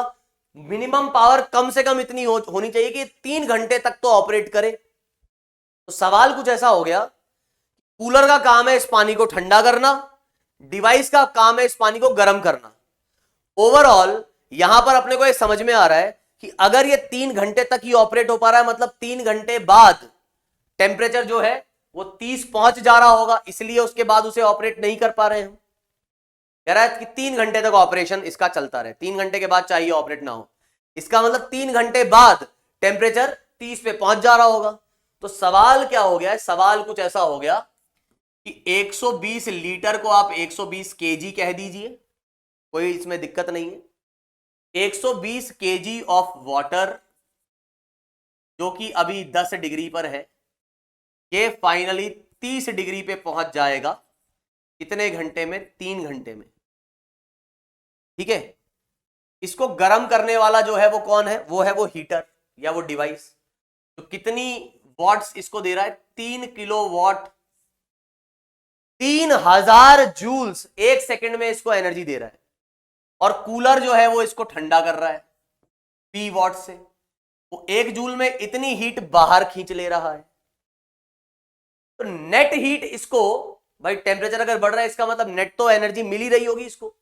तो आपको ये समझना चाहिए कि 1 सेकंड में 3000 जूल्स इसको मिल रहे हैं और P जूल्स इससे बाहर निकाल लिए जा रहे हैं कूलर की वजह से। तो 3 घंटे में, 1 सेकंड में अगर इसको इतना जूल्स ऑफ हीट मिली, 3 घंटे में कितने जूल्स ऑफ हीट मिलेगी, इतना। 1 घंटे में अगर इसे इतना हीट मिल रही है तो 3 घंटे में इतनी मिलेगी। और इस हीट से हो क्या जाता है, इसका टेम्परेचर 10 से 30 पहुंच जाता है। तो 10 से 30 पहुंचाने के लिए कितने हीट की आवश्यकता है, 120 इंटू स्पेसिफिक हीट, उम्मीद करता हूं 4200 ही दी गई होगी, यहां दी गई है 4.2 किलो जूल पर केजी पर केल्विन, बिल्कुल। तो 4200 आप लिख सकते हो। और टेम्परेचर आपको डिफरेंस जो है वो 20। तो 10 से 30 जाने में इतना टेम्परेचर डिफरेंस क्रिएट हो जाएगा। अब देखो यार, ये आईआईटी के एडवांस में आया, पूछा गया सवाल है, कितना इजी सा, कुछ नहीं है इसमें। तो जो कट रहा है वो काट दो। तो 00 से ये 00 उड़ा दिए, 12 से जो है ये उड़ा दिया 3 बार, तो ये आ गया अपने पास 3000 माइनस P और ये आ गया 9। ठीक है, और कितना है भाई, यहाँ पे आ गया 224, तो 8400। ठीक है, और ये 9 एग्जैक्ट जा रहा है क्या, एग्जैक्ट तो पता नहीं, शायद नहीं जा रहा हो, लेकिन जितना जा रहा है उतना काट देते हैं। तो 9 3 टाइम्स भी जा रहा होगा क्या, शायद ही जा रहा हो।